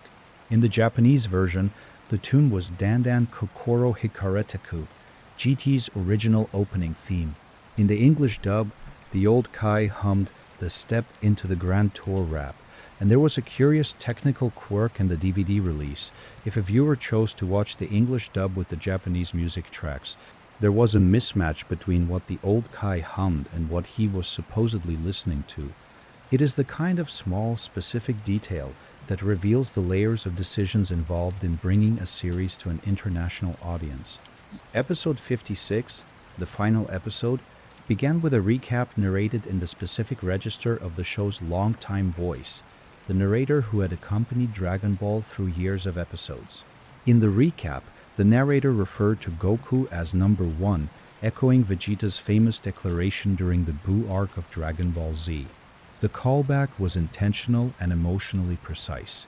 Vegeta calling Goku number 1 had been one of the most surprising and moving moments in Z, a genuine concession from a character defined by his refusal to concede. Having the series end with that echo was a way of saying that the acknowledgement was permanent, that it had become part of how the Dragon Ball universe understood itself. Goku's line to Shenron as they departed together, his description of the warmth of Shenron's back, had been planned from the earliest stages of the series' development. It was not a last-minute addition, but a destination that the entire journey had been moving toward. The writers had known from the beginning that this was where Goku would go, and that awareness gave the line a quality of inevitability that resonated differently than it might have if it had been improvised in the final weeks of production. The question of where Goku went after riding away on Shenron has never been definitively answered, and the creators have been careful to preserve that ambiguity. Meikawa said that he liked to imagine Goku returning to visit Chi-Chi from time to time, maintaining the connection to his family, even in whatever state of being he inhabited after the finale. Masako Nozawa, who had voiced Goku since the original Dragon Ball in 1986, offered her own interpretation that Goku had gone to the realm of the gods, to Shenron's home, and was training again. She was glad, she said, that the ending did not plainly state that he had died. The possibility of training, of continuing, of Goku being in some sense still Goku, was what she held on to. The GT Perfect files confirmed that Android 17, who had not been shown being revived at the end of the series, was indeed restored to life following the resolution of the Shadow Dragon crisis. Maekawa had planned a scene showing this revival and had even written dialogue for it, but the scene was cut during production. This was one of the things he received significant correspondence about from fans who were troubled by the absence of 17's revival. The confirmation in the databook was a response to that concern, a quiet acknowledgement that the ending was more complete than it appeared. And then there is Akira Toriyama's own reflection on Dragon Ball GT, which appeared in the notes included in the series' DVD box release. His words, characteristically honest and free of pretension, describe his role in GT clearly and with evident warmth. He explains that he had been genuinely happy when the Dragon Ball manga concluded, that the end of the serialization felt like a liberation from years of deadline pressure. When the animated series wanted to continue beyond the manga's ending, he found that he simply could not generate the material himself. And so, he handed Dragon Ball GT entirely over to the animation staff, story, and everything. That was his contribution to GT, the title, the initial designs, a few illustrations, and then his trust in the team that had worked alongside his work for so many years. His comments on Nakatsuru are remarkable. He said that Nakatsuru had mastered the peculiarities of his drawing style so completely that there were moments when Toriyama himself could not tell whether a particular character design had come from his hand or from Nakatsuru's. He illustrated this by noting that Super Saiyan 4, a design that Nakatsuru had created without Toriyama's direct input, was so accurate to his aesthetic that when Toriyama later drew a portrait based on it, the question of authorship became genuinely confused.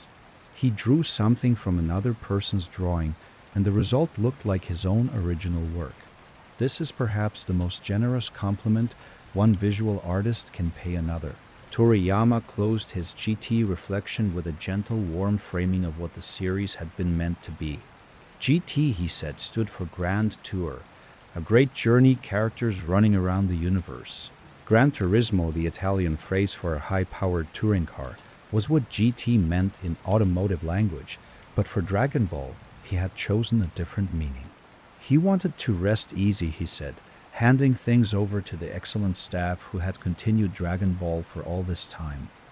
And he invited everyone to watch and enjoy GT together.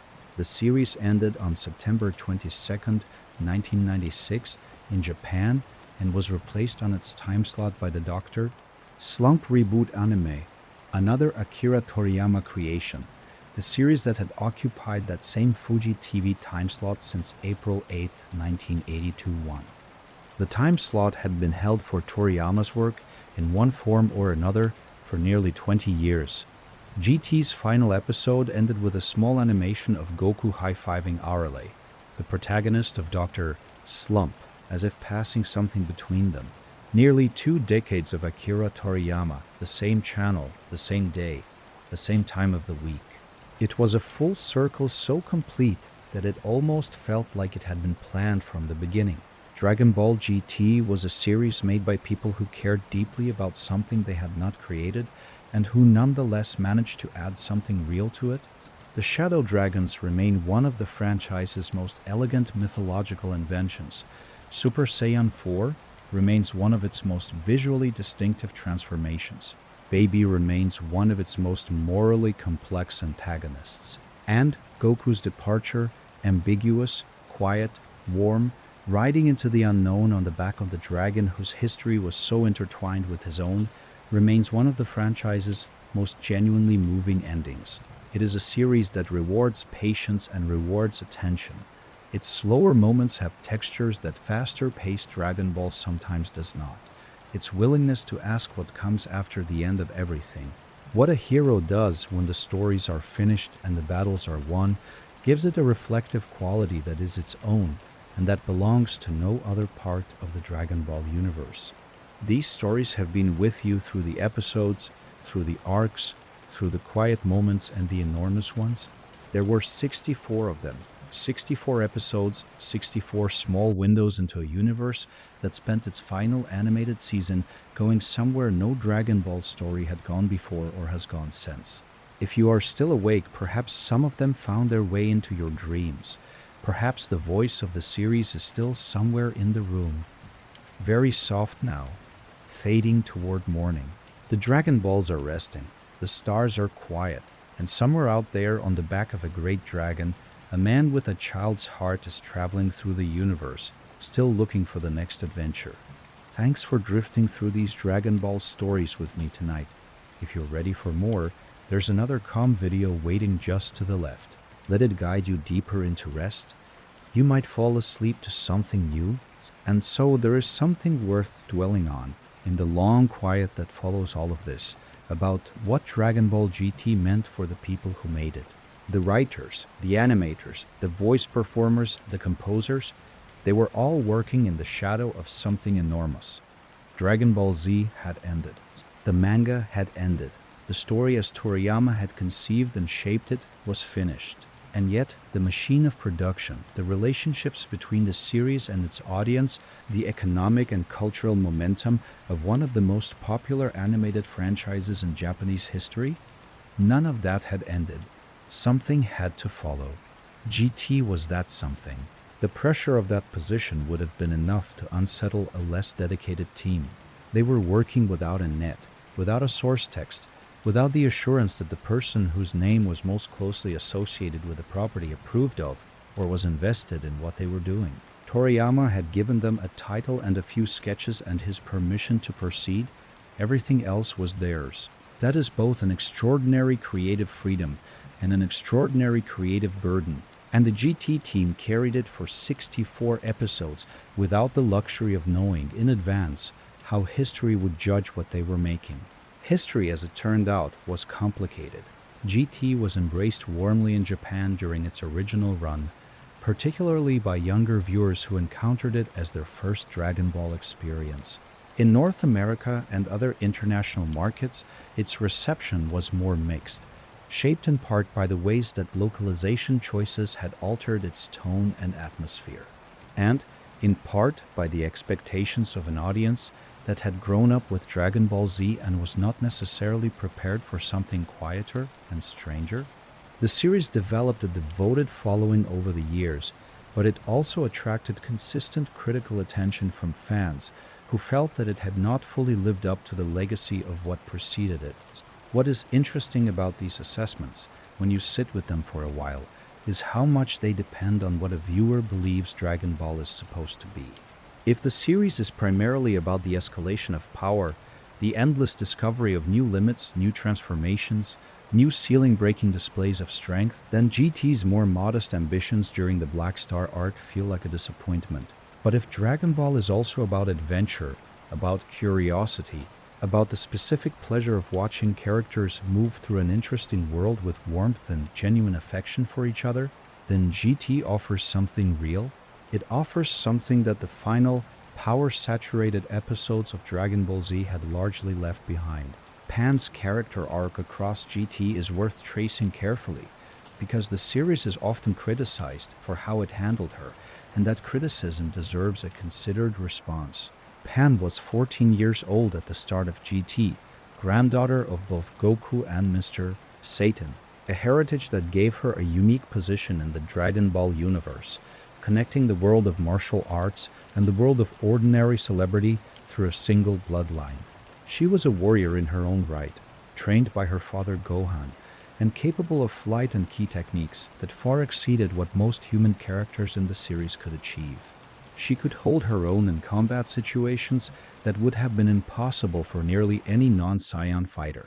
The criticism of Pan tends to focus on her emotional expressiveness, her frustration, her impatience, her tendency toward outward expressions of feeling that some viewers interpreted as aggression.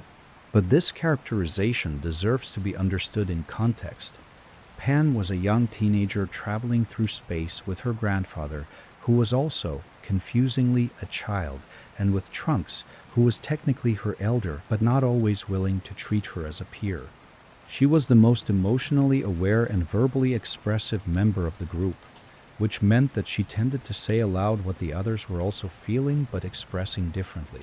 In a series that often communicated through action rather than words, her verbal directness could read as excess, but it was, more accurately, a genuine characterization, a specific, recognizable personality responding to genuinely difficult circumstances. Trunks in GT occupies a fascinating position in the character's history, because he is the version of Trunks who exists between extremes.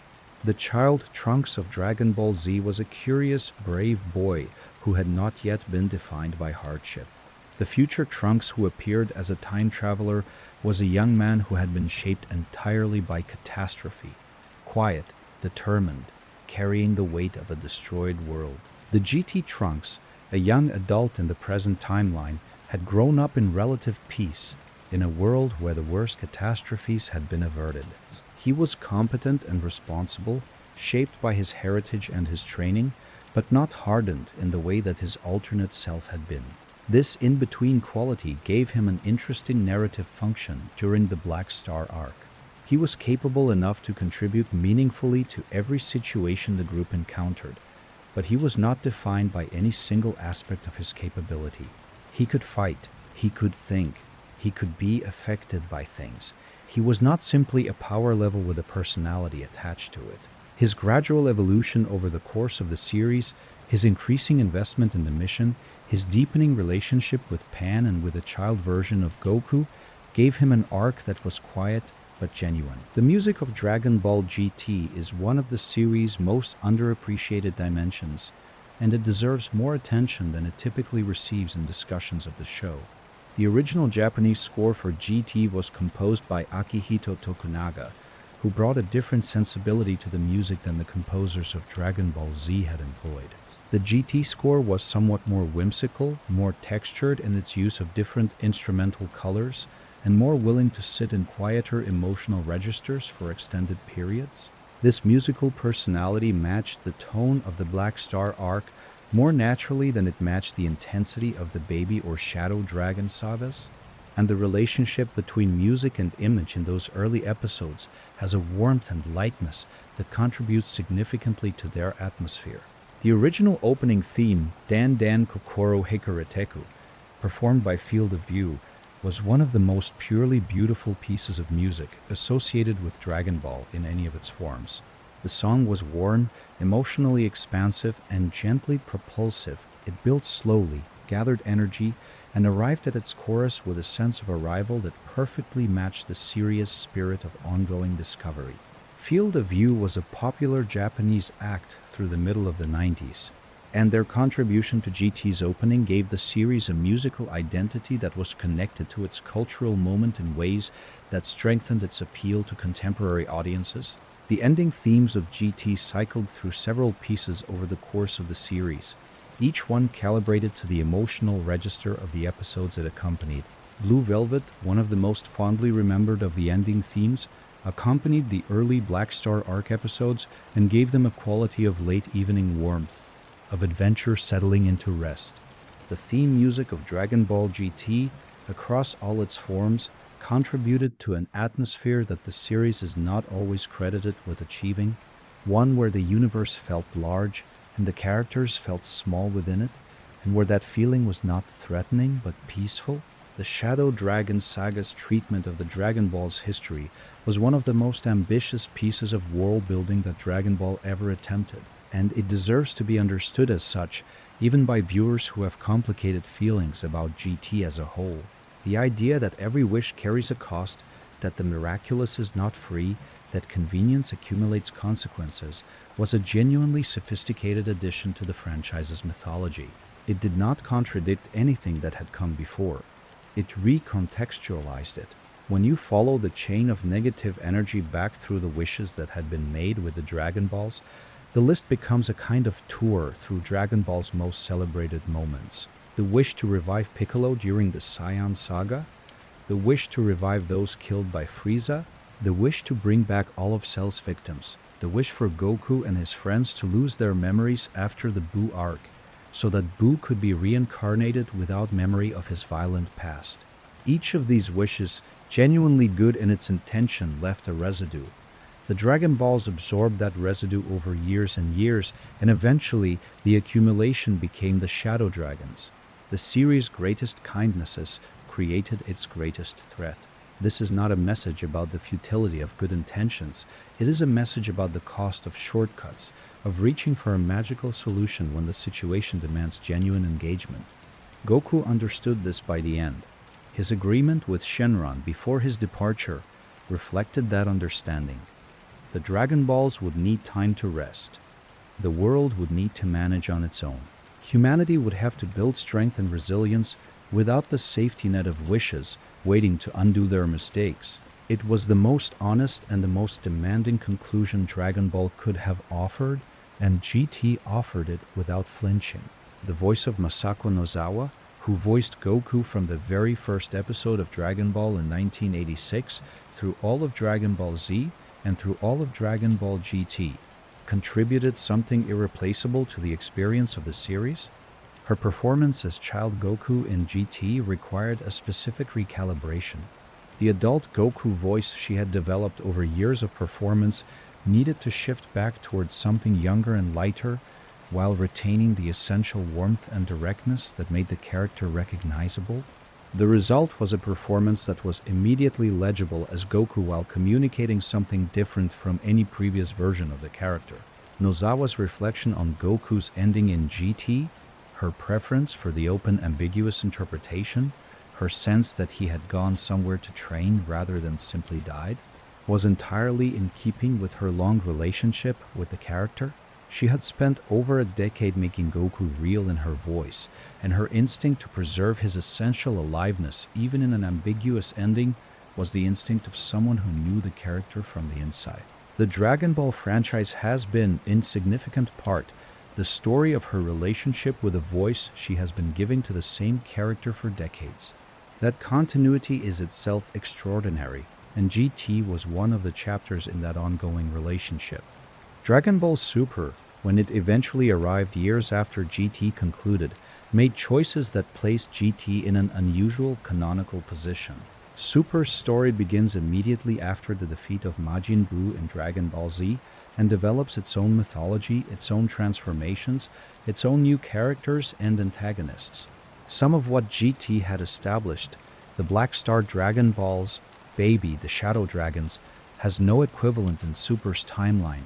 The two series occupy overlapping spaces in the franchise's history, each proceeding from the same conclusion and arriving at different destinations. Toei Animation has been careful not to make definitive statements about the relationship between them, leaving both to coexist as separate expressions of what Dragon Ball might become after Z. Super Saiyan 4 has continued to appear in non-canonical material. In Dragon Ball Heroes, in promotional content, in video games, suggesting that the form has a lasting visual identity that transcends the specific canonical status of the series that produced it. This is a tribute, in its way, to Nakatsuru's design achievement. He created something that felt sufficiently like Dragon Ball and sufficiently remarkable that it has continued to circulate in the franchise's visual vocabulary long after the series it came from reached its conclusion. The final montage of Dragon Ball GT, which played over the series' ending credits in the original Japanese broadcast, showed footage from across the entire Dragon Ball franchise, not just from GT, but from the original Dragon Ball and from Dragon Ball Z as well. It was a comprehensive acknowledgement of what the series had been part of, a recognition that GT existed within a larger story rather than as a thing unto itself. The original broadcast version of this montage included a rolling credit sequence that credited every major voice actor who had contributed to Dragon Ball across its full history at that network. This was a formal and generous gesture, acknowledging the collaborative depth of what had been accomplished over nearly 2 decades. The decision to end the series with footage from all 3 shows was also a statement about continuity, about GT's understanding of itself as an extension of something that began with Goku as a child in the mountains, finding a golden ball with 4 stars, meeting a girl named Bulma, who was looking for the Dragon Balls.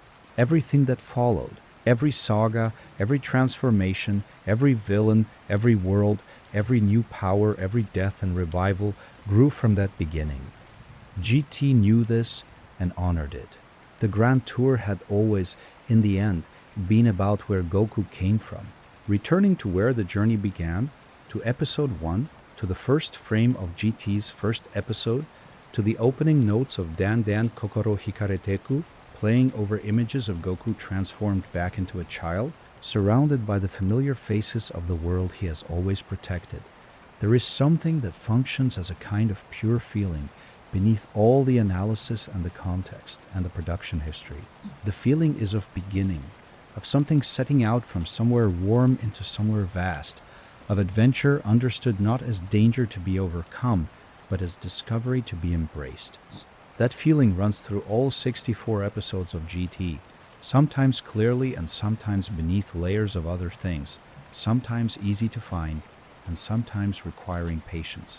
It is the feeling that the series was built to generate, and when it achieves it, in the wandering, searching quality of the Black Star arc, in the specific warmth of Pan and Trunks, and the child Goku sitting together in their small spacecraft, moving through an enormous universe, it achieves something genuine, not perfect, not always certain of itself, but genuine in the way that things made with real care and real affection for their subject tend to be genuine. The Dragon Balls are quiet now, the Shadow Dragons have been dispersed, Baby has been defeated, the Super Android circuits are still, and Omega Shenron, the final accounting for every wish ever made, has been released back into the cosmos by the Great Spirit Bomb, carrying the energy of every ordinary person who was willing to give something of themselves. The universe is quieter for all of it. The scale of what has passed through these 64 episodes is enormous, and the series has carried it carefully, all the way to the end. There were 64 of them, 64 episodes, 64 small windows into a universe that spent its final animated season going somewhere no Dragon Ball story had gone before or has gone since.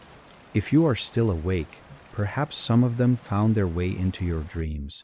Perhaps the voice of the series is still somewhere in the room, very soft now, fading toward morning. The Dragon Balls are resting, the stars are quiet, and somewhere out there, on the back of a great dragon, a man with a child's heart is traveling through the universe, still looking for the next adventure.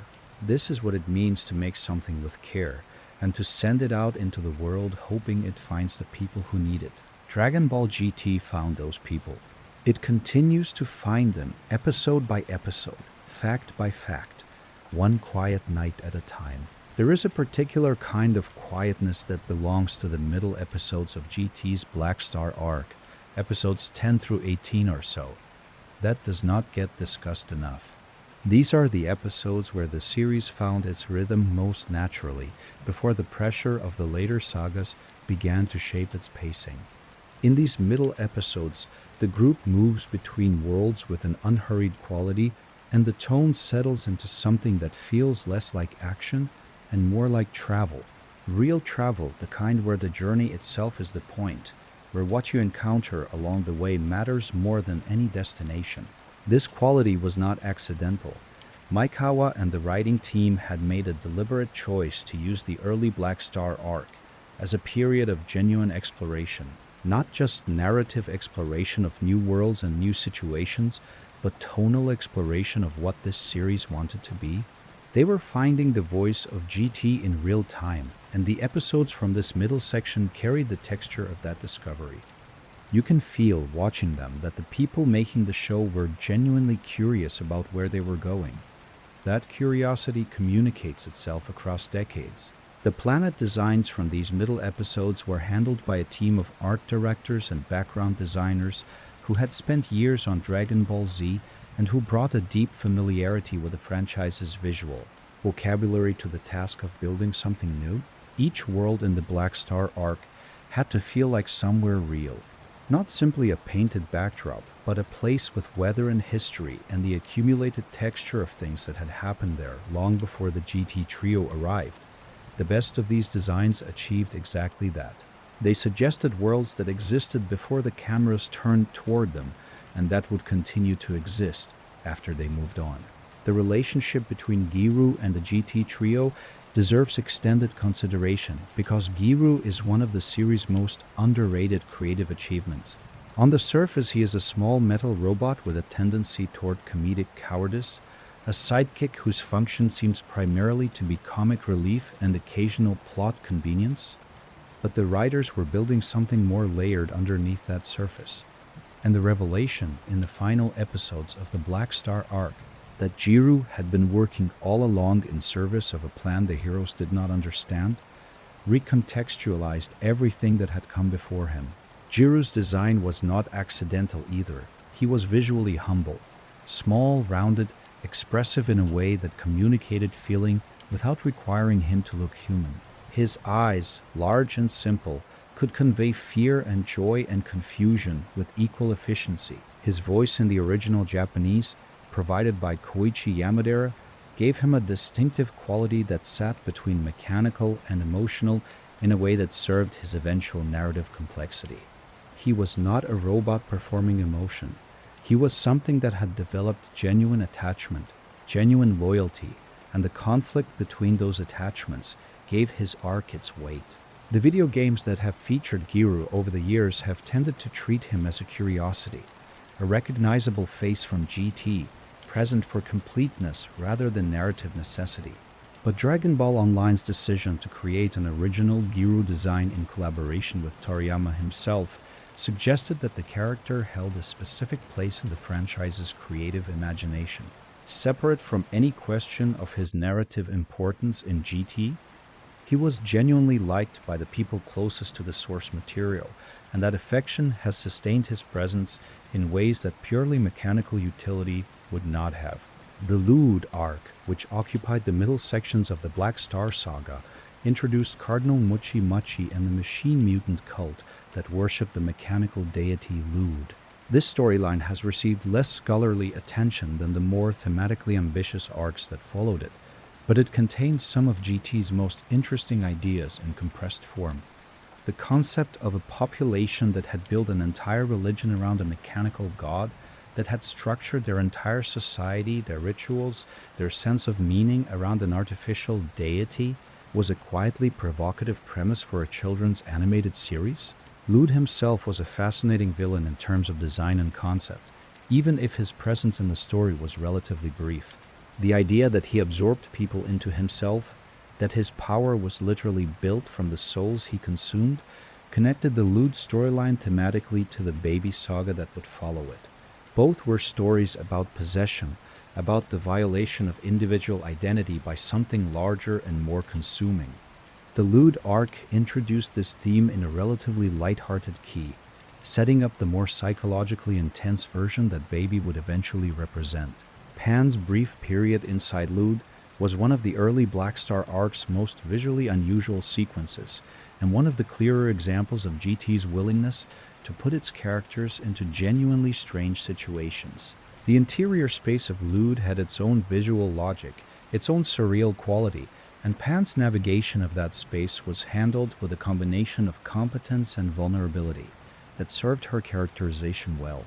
She was capable and determined even in circumstances she had no framework for, and the episode did not undercut that quality with jokes at her expense.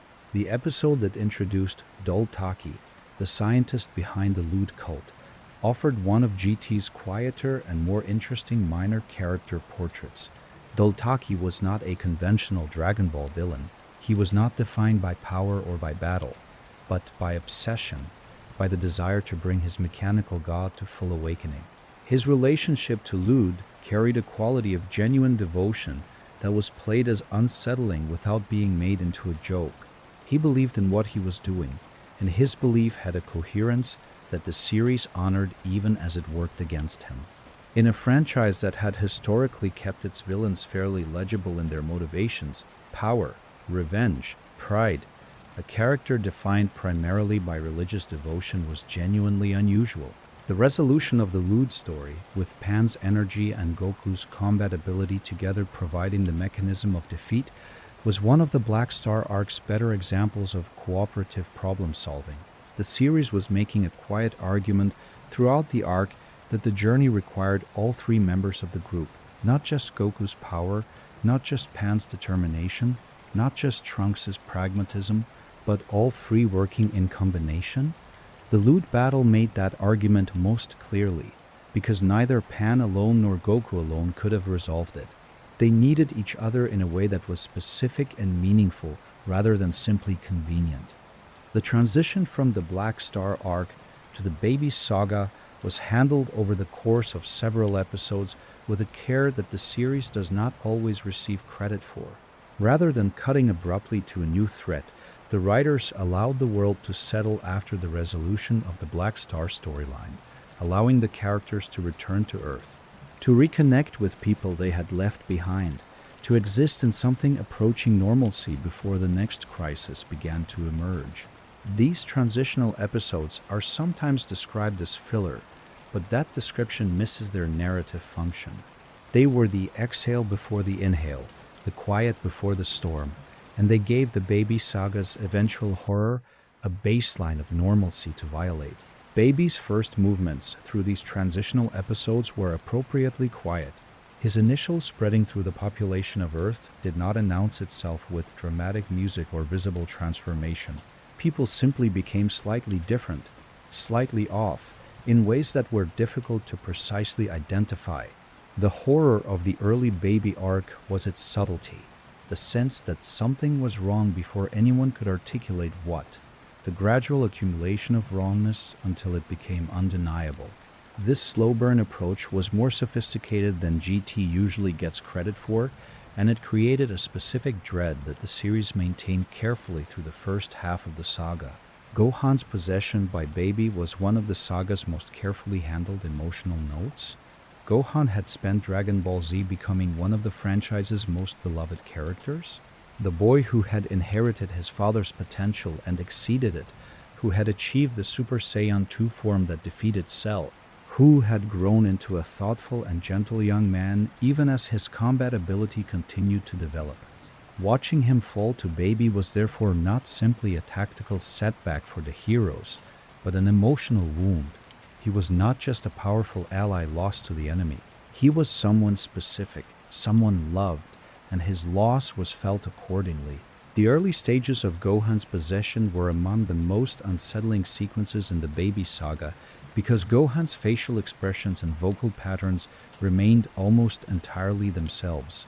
He sounded like Gohan. He moved like Gohan, but the specific quality of his thinking, the warmth, the particular gentleness, was absent, replaced by something that wore his face without quite inhabiting it. The animation team achieved this distinction through subtle choices that rewarded close attention, and the voice performers played the possessed versions of familiar characters with a restraint that made the wrongness more disturbing rather than less. Goten's possession followed Gohan's and added a second familiar face to Baby's roster of vessels. Goten in GT was a young adult, physically powerful and fundamentally cheerful in the way that had always defined him. His possession by Baby removed that cheerfulness with a clinical efficiency that was its own kind of violence. The series was making a point about what Baby actually represented. Not simply the destruction of bodies or the ending of lives, but the replacement of specific personalities with the absence of personality, the hollowing out of what made people themselves. That horror was more intimate than any physical threat could have been. The moment when Vegeta fully fell to Baby, when Baby Vegeta emerged as the saga's primary form, was built toward with a precision that reflected the writer's awareness of how much was at stake narratively. They could not simply have Vegeta possessed in a throwaway scene. His fall had to be earned, had to feel inevitable in retrospect, while remaining genuinely shocking in the moment. The sequence of events leading to Vegeta's possession was carefully constructed to eliminate every possible avenue of escape, to reduce his options one by one, until the only remaining outcome was the one the saga needed. It was manipulative in the best possible way, the manipulation of a narrative that was entirely in control of its own effects. Baby Vegeta's personality was a careful combination of Vegeta's physical bearing and combat intelligence, with Baby's calculating coldness and obsessive purpose. The resulting character was not simply Vegeta acting strangely, he was something genuinely new, built from components the audience knew and combined into a configuration they had never seen. His speeches, his battle tactics, his relationship to the Tuffle cause, all of it reflected the particular alchemy of the fusion. He was Baby wearing Vegeta's body, and he wore it well, and that expertise in wearing it was its own form of horror. The Tuffle planet that Baby caused to grow from within Earth's core during the later stages of the saga was one of GT's most ambitious visual concepts and one of its most resonant metaphorical images. The planet grew from nothing, literally erupted from within the existing world, as if the Tuffle civilization were reasserting itself through the geology of its enemy's home. The image of a world growing inside another world, of one civilization's architecture pushing up through the surface of another's, communicated something about the nature of the conflict that dialogue could not have achieved with equal efficiency. The gradual emergence of the Tuffle planet also created a visual timeline for the saga's escalation. Each episode in which it appeared had grown slightly since the last, becoming more complete, more solidified, more real. It was a physical manifestation of Baby's progress. As his control over Earth's population deepened, the planet grew larger. When his control was eventually broken, the planet's fate was correspondingly dramatic. The connection between the planet's existence and Baby's power gave it a visual logic that made its resolution feel earned. Super Saiyan 4 Goku's first battle with Baby Vegeta is worth examining in detail because it established the specific parameters of the transformation's power in ways that informed everything that followed. The battle was designed to be competitive. Neither participant was simply overwhelming the other, and the back and forth had a quality of genuine strategic engagement that differed from many Dragon Ball power competitions.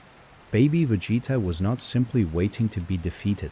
He adapted, escalated, found angles of attack that Super Saiyan 4 had not anticipated. This gave Goku something to actually contend with, rather than simply endure. The physical staging of the battle reflected the scale of what both combatants were capable of. Attacks that would have been catastrophic against any previous Dragon Ball villain were absorbed or deflected as a matter of course. The landscape of Baby's Tuffle planet was not a passive backdrop, but an active casualty of the engagement. Craters, collapsed structures, altered geography. GT's action sequences during the Baby Saga were among the technically strongest in the series, and the battle between Super Saiyan 4 Goku and Baby Vegeta was the clearest demonstration of what the production team could accomplish when resources and narrative stakes were both at their highest. The Great Ape Baby sequence that followed was a visual spectacle of the first order, but its most interesting quality was how it used scale. Baby in this form was enormous, truly enormous, the kind of enormous that made everything else in the scene look like a toy. The GT production team had worked with large-scale forms before, during the Uzaru sequences that appeared throughout Dragon Ball Z, but Baby's Great Ape form had a visual quality that the Saiyan transformations had not achieved. It looked wrong in a specific way, too large, too deliberate, somehow more threatening than anything that large had a right to be. The Tuffle markings and visual language persisted even in this amplified form, which communicated that Baby had not lost himself in the transformation but had simply become a larger expression of exactly what he already was. Pan's emotional intervention during the climax of this battle is one of GT's most frequently discussed moments, and that discussion tends to divide along lines that reflect broader disagreements about the series. Those who value Pan as a character tend to see the moment as a triumph, a confirmation that her presence in the story had genuine narrative purpose, that her emotional connection to Goku was a resource as real and significant as any key technique. Those who are more skeptical of the series tend to read the moment as a convenient resolution to a situation that should have been resolved by power. Both readings contain something true, but the reading that acknowledges Pan's agency seems closer to what the writers intended. The moment worked because it was prepared for. The series had spent dozens of episodes establishing the specific quality of Pan's relationship with Goku, not simply affection, but a kind of resonance that was rooted in their specific dynamic, the granddaughter and the grandfather who was also a child, the young person and the ancient person wearing young skin. Their bond had been built in the context of shared adventure, shared danger, shared moments of humor and tenderness. The emotional appeal that worked at the climax was not magic. It was the specific accumulated weight of everything that had come before it. Baby's final moments, as he drifted toward the sun in a vessel that could not outrun its destination, were handled with a quality of stillness that the saga's earlier intensity made genuinely striking. The pacing slowed, the music shifted. Goku did not pursue him. Baby transmitted a final message that carried something in it, not quite regret, but something like completeness, the sense of a purpose exhausted. He had done what he was made to do, as well as anything made for a purpose could have done it. He was being ended by the star at the center of the solar system that had once belonged to the people who made him. There was a poetry in that outcome that the series chose not to underline, but simply to let exist. Goku's watching Baby's vessel approach the sun carried its own emotional register. He was not triumphant in the way that Dragon Ball heroes often were at the conclusion of a major conflict. He was quiet, watching something end that had been set in motion before he was born, carrying the weight of a history that did not begin with him and was not his responsibility to have prevented. The quiet acknowledgement of that weight, without guilt, without celebration, was one of the Baby Saga's most mature moments, and it prepared the audience for a tone shift that the Super Android 17 arc would not entirely maintain, but that the Shadow Dragon saga would eventually honor. The Super Android 17 saga moved quickly, and that speed was both its greatest asset and its most significant limitation. The compressed time frame gave the saga an urgency that kept each episode from overstaying its welcome, and the action sequences benefited from the clarity of focus that came with fewer complications. But the compression also meant that certain potentially rich threads, the psychology of the original 17, the collaboration between Jero and Mu in Hell, the implications of the gates of Hell opening were handled in summary rather than explored in depth. The opening of Hell was perhaps the most dramatically expansive premise the saga offered, and its potential was only partially realized. The return of Cell and Frieza, the reappearance of the Ginyu Force, the flood of old enemies back into the living world, these were moments of genuine spectacle that the series knew how to stage. But the brevity of each antagonist's appearance meant that they functioned more as callbacks than as genuine threats. They were there to be recognized and then dispatched, reminding viewers of the franchise's history without adding anything to it.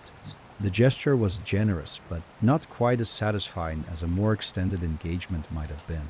The Dr. Gero and Dr. Mu collaboration was the saga's most intellectually interesting element, and it too was handled more quickly than its potential warranted. Two scientists, one a dead genius consumed by obsession, one a new creation whose motivations were only partially established, working together in the afterlife to build something capable of surpassing every limitation they had encountered in life. This was a premise with real dramatic texture, and the brief glimpses of it that the saga provided suggested a story that could have sustained a much more extended treatment. What we got was a sketch rather than a portrait. Android 18's role in the Super Android 17 saga was one of its genuine successes, because her emotional investment in the situation was already established by everything that had come before her appearance in GT. She had been a major character through the Android and Cell sagas of Dragon Ball Z, had formed a family with Krillin, had evolved from a threat to an ally to a genuine member of the community of people who mattered. Her persistence in trying to reach the original 17, her refusal to accept that he was entirely gone, was not sentimental excess, but the natural expression of a history the audience had watched unfold. Her eventual success in reaching him, the moment when something of the original 17's consciousness surfaced through the parasitic overlay of his super form, was earned by everything that came before it. The writers had made Gero's creation of the androids into a story about people rather than simply about weapons, and the conclusion of the Super Android 17 saga honored that framing by making the resolution dependent on a human relationship rather than on a power level. It was a quiet but meaningful choice, and it gave 18 a kind of closure within the saga that her role in GT had not, up to that point, provided. The aftermath of the Super Android 17 saga carried consequences that the Shadow Dragon saga would address in depth. The opening of Hell's Gates had released not just the major villains, but an enormous number of deceased people, many of them ordinary civilians who had died in previous conflicts, back into the living world. This meant that the Shadow Dragon saga began in a world already somewhat destabilized, a world that had absorbed a crisis without fully recovering from it before the next one arrived. That accumulated fragility gave the final saga a sense of weight that a more cleanly resolved preceding arc might not have generated. It is worth noting here that the Shadow Dragon saga was written with an awareness of its position as the series' conclusion. Meikawa and the other writers knew that this was the last arc, that whatever they built here would be what GT was ultimately remembered for having done. That awareness shaped the saga's choices in ways that are legible if you pay attention. The depth of the mythology they built around the Dragon Ball's history, the care they brought to the design of each Shadow Dragon, the emotional gravity they invested in the final episodes, these reflect the understanding that this was their one opportunity to make the ending mean what they wanted it to mean. The 7 Shadow Dragons, taken together, form a kind of anthology of Dragon Ball's history, and each one can be read as a meditation on the specific wish that created them. Hei's Shenron, born from the first collective wish that restored Earth after the Saiyan invasion, was the weakest of the dragons, but also the one whose environmental corruption affected the widest area. His power expressed itself through pollution and decay. The wish that had restored Earth corrupted into something that threatened it. There is a quiet irony in that inversion, the restoration wish becoming a desolation threat. Rage Shenron, born from the wish to restore all those killed by Frieza on Namek and throughout his campaign of conquest, was a being of pure electric fury. The wish that had restored life was corrupted into something that crackled with destructive energy. The sheer scale of what that wish had encompassed, the restoration of an enormous number of people, gave the corresponding dragon a scale of power that reflected it. This logic ran through all 7 dragons. The significance of the original wish determined the scale of the dragon's power, which meant that the most consequential wishes produced the most dangerous antagonists. Oceanus Shenron, born from the wish made by Upa to restore his father Bora, was one of the dragons with the longest historical roots. Bora had been killed by mercenary Tao during the original Dragon Ball series, making Oceanus the only shadow dragon whose originating wish reached back to the very beginning of the franchise. That connection to Dragon Ball's earliest chapters gave her a particular historical resonance, a reminder that the consequences of even the most distant and seemingly resolved moments were still present and still accumulating. Nothing was truly gone. Everything was still counting.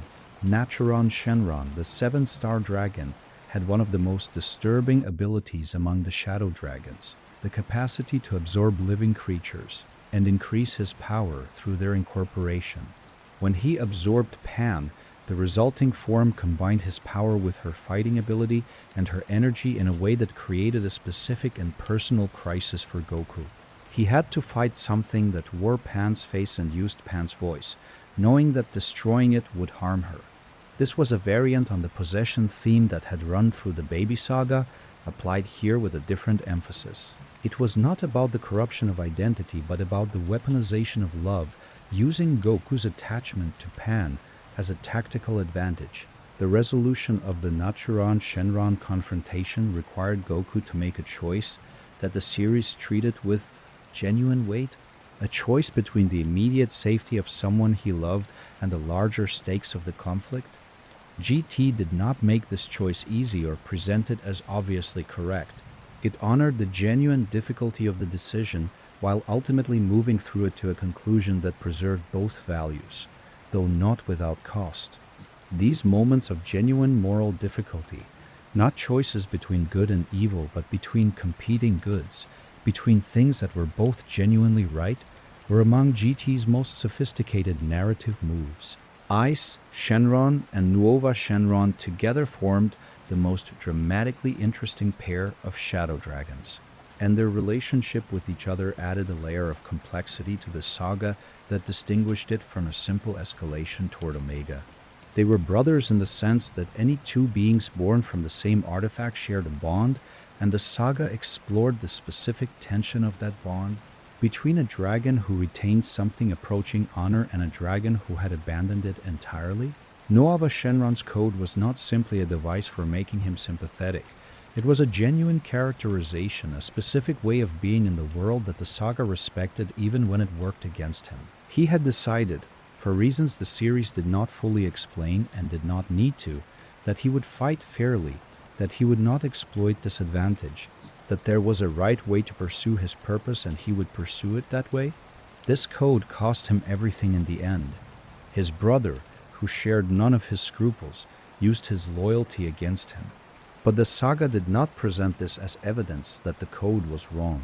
It presented it as evidence that the world does not always reward what deserves rewarding, and that what is right and what is safe are not always the same thing.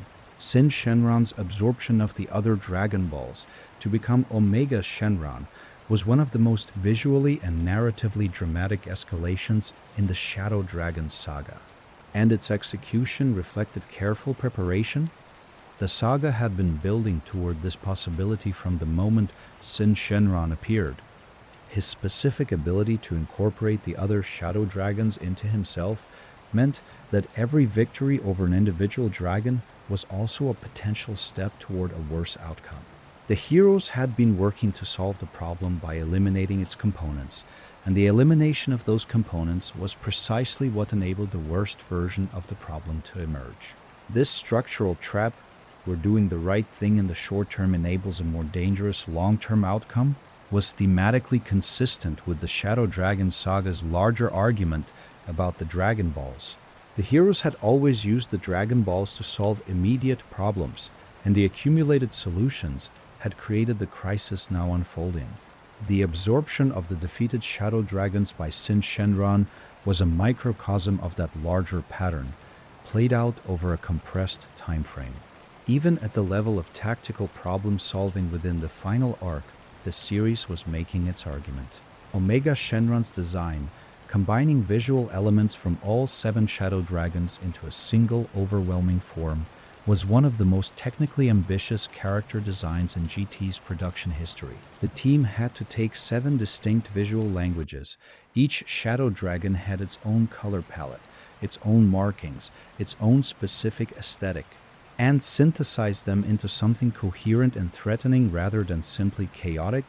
The result worked because the synthesis had a clear visual logic. The elements were not randomly combined, but arranged in a way that communicated total accumulation, the sense of all things gathered into one. His power level was correspondingly impossible. The GT Perfect files, as noted, confirmed that Gogeta was not exaggerating when he claimed the capacity to defeat Omega with negligible effort. This was the saga's most extraordinary power statement, and it created a specific narrative problem. If the fused Super Saiyan 4 Gogeta was that far beyond Omega Shenron, and if Omega Shenron was that far beyond anything else in the universe, then there was no conventional pathway to a dramatic final battle. The saga solved this problem by making the decisive limitation not power but time.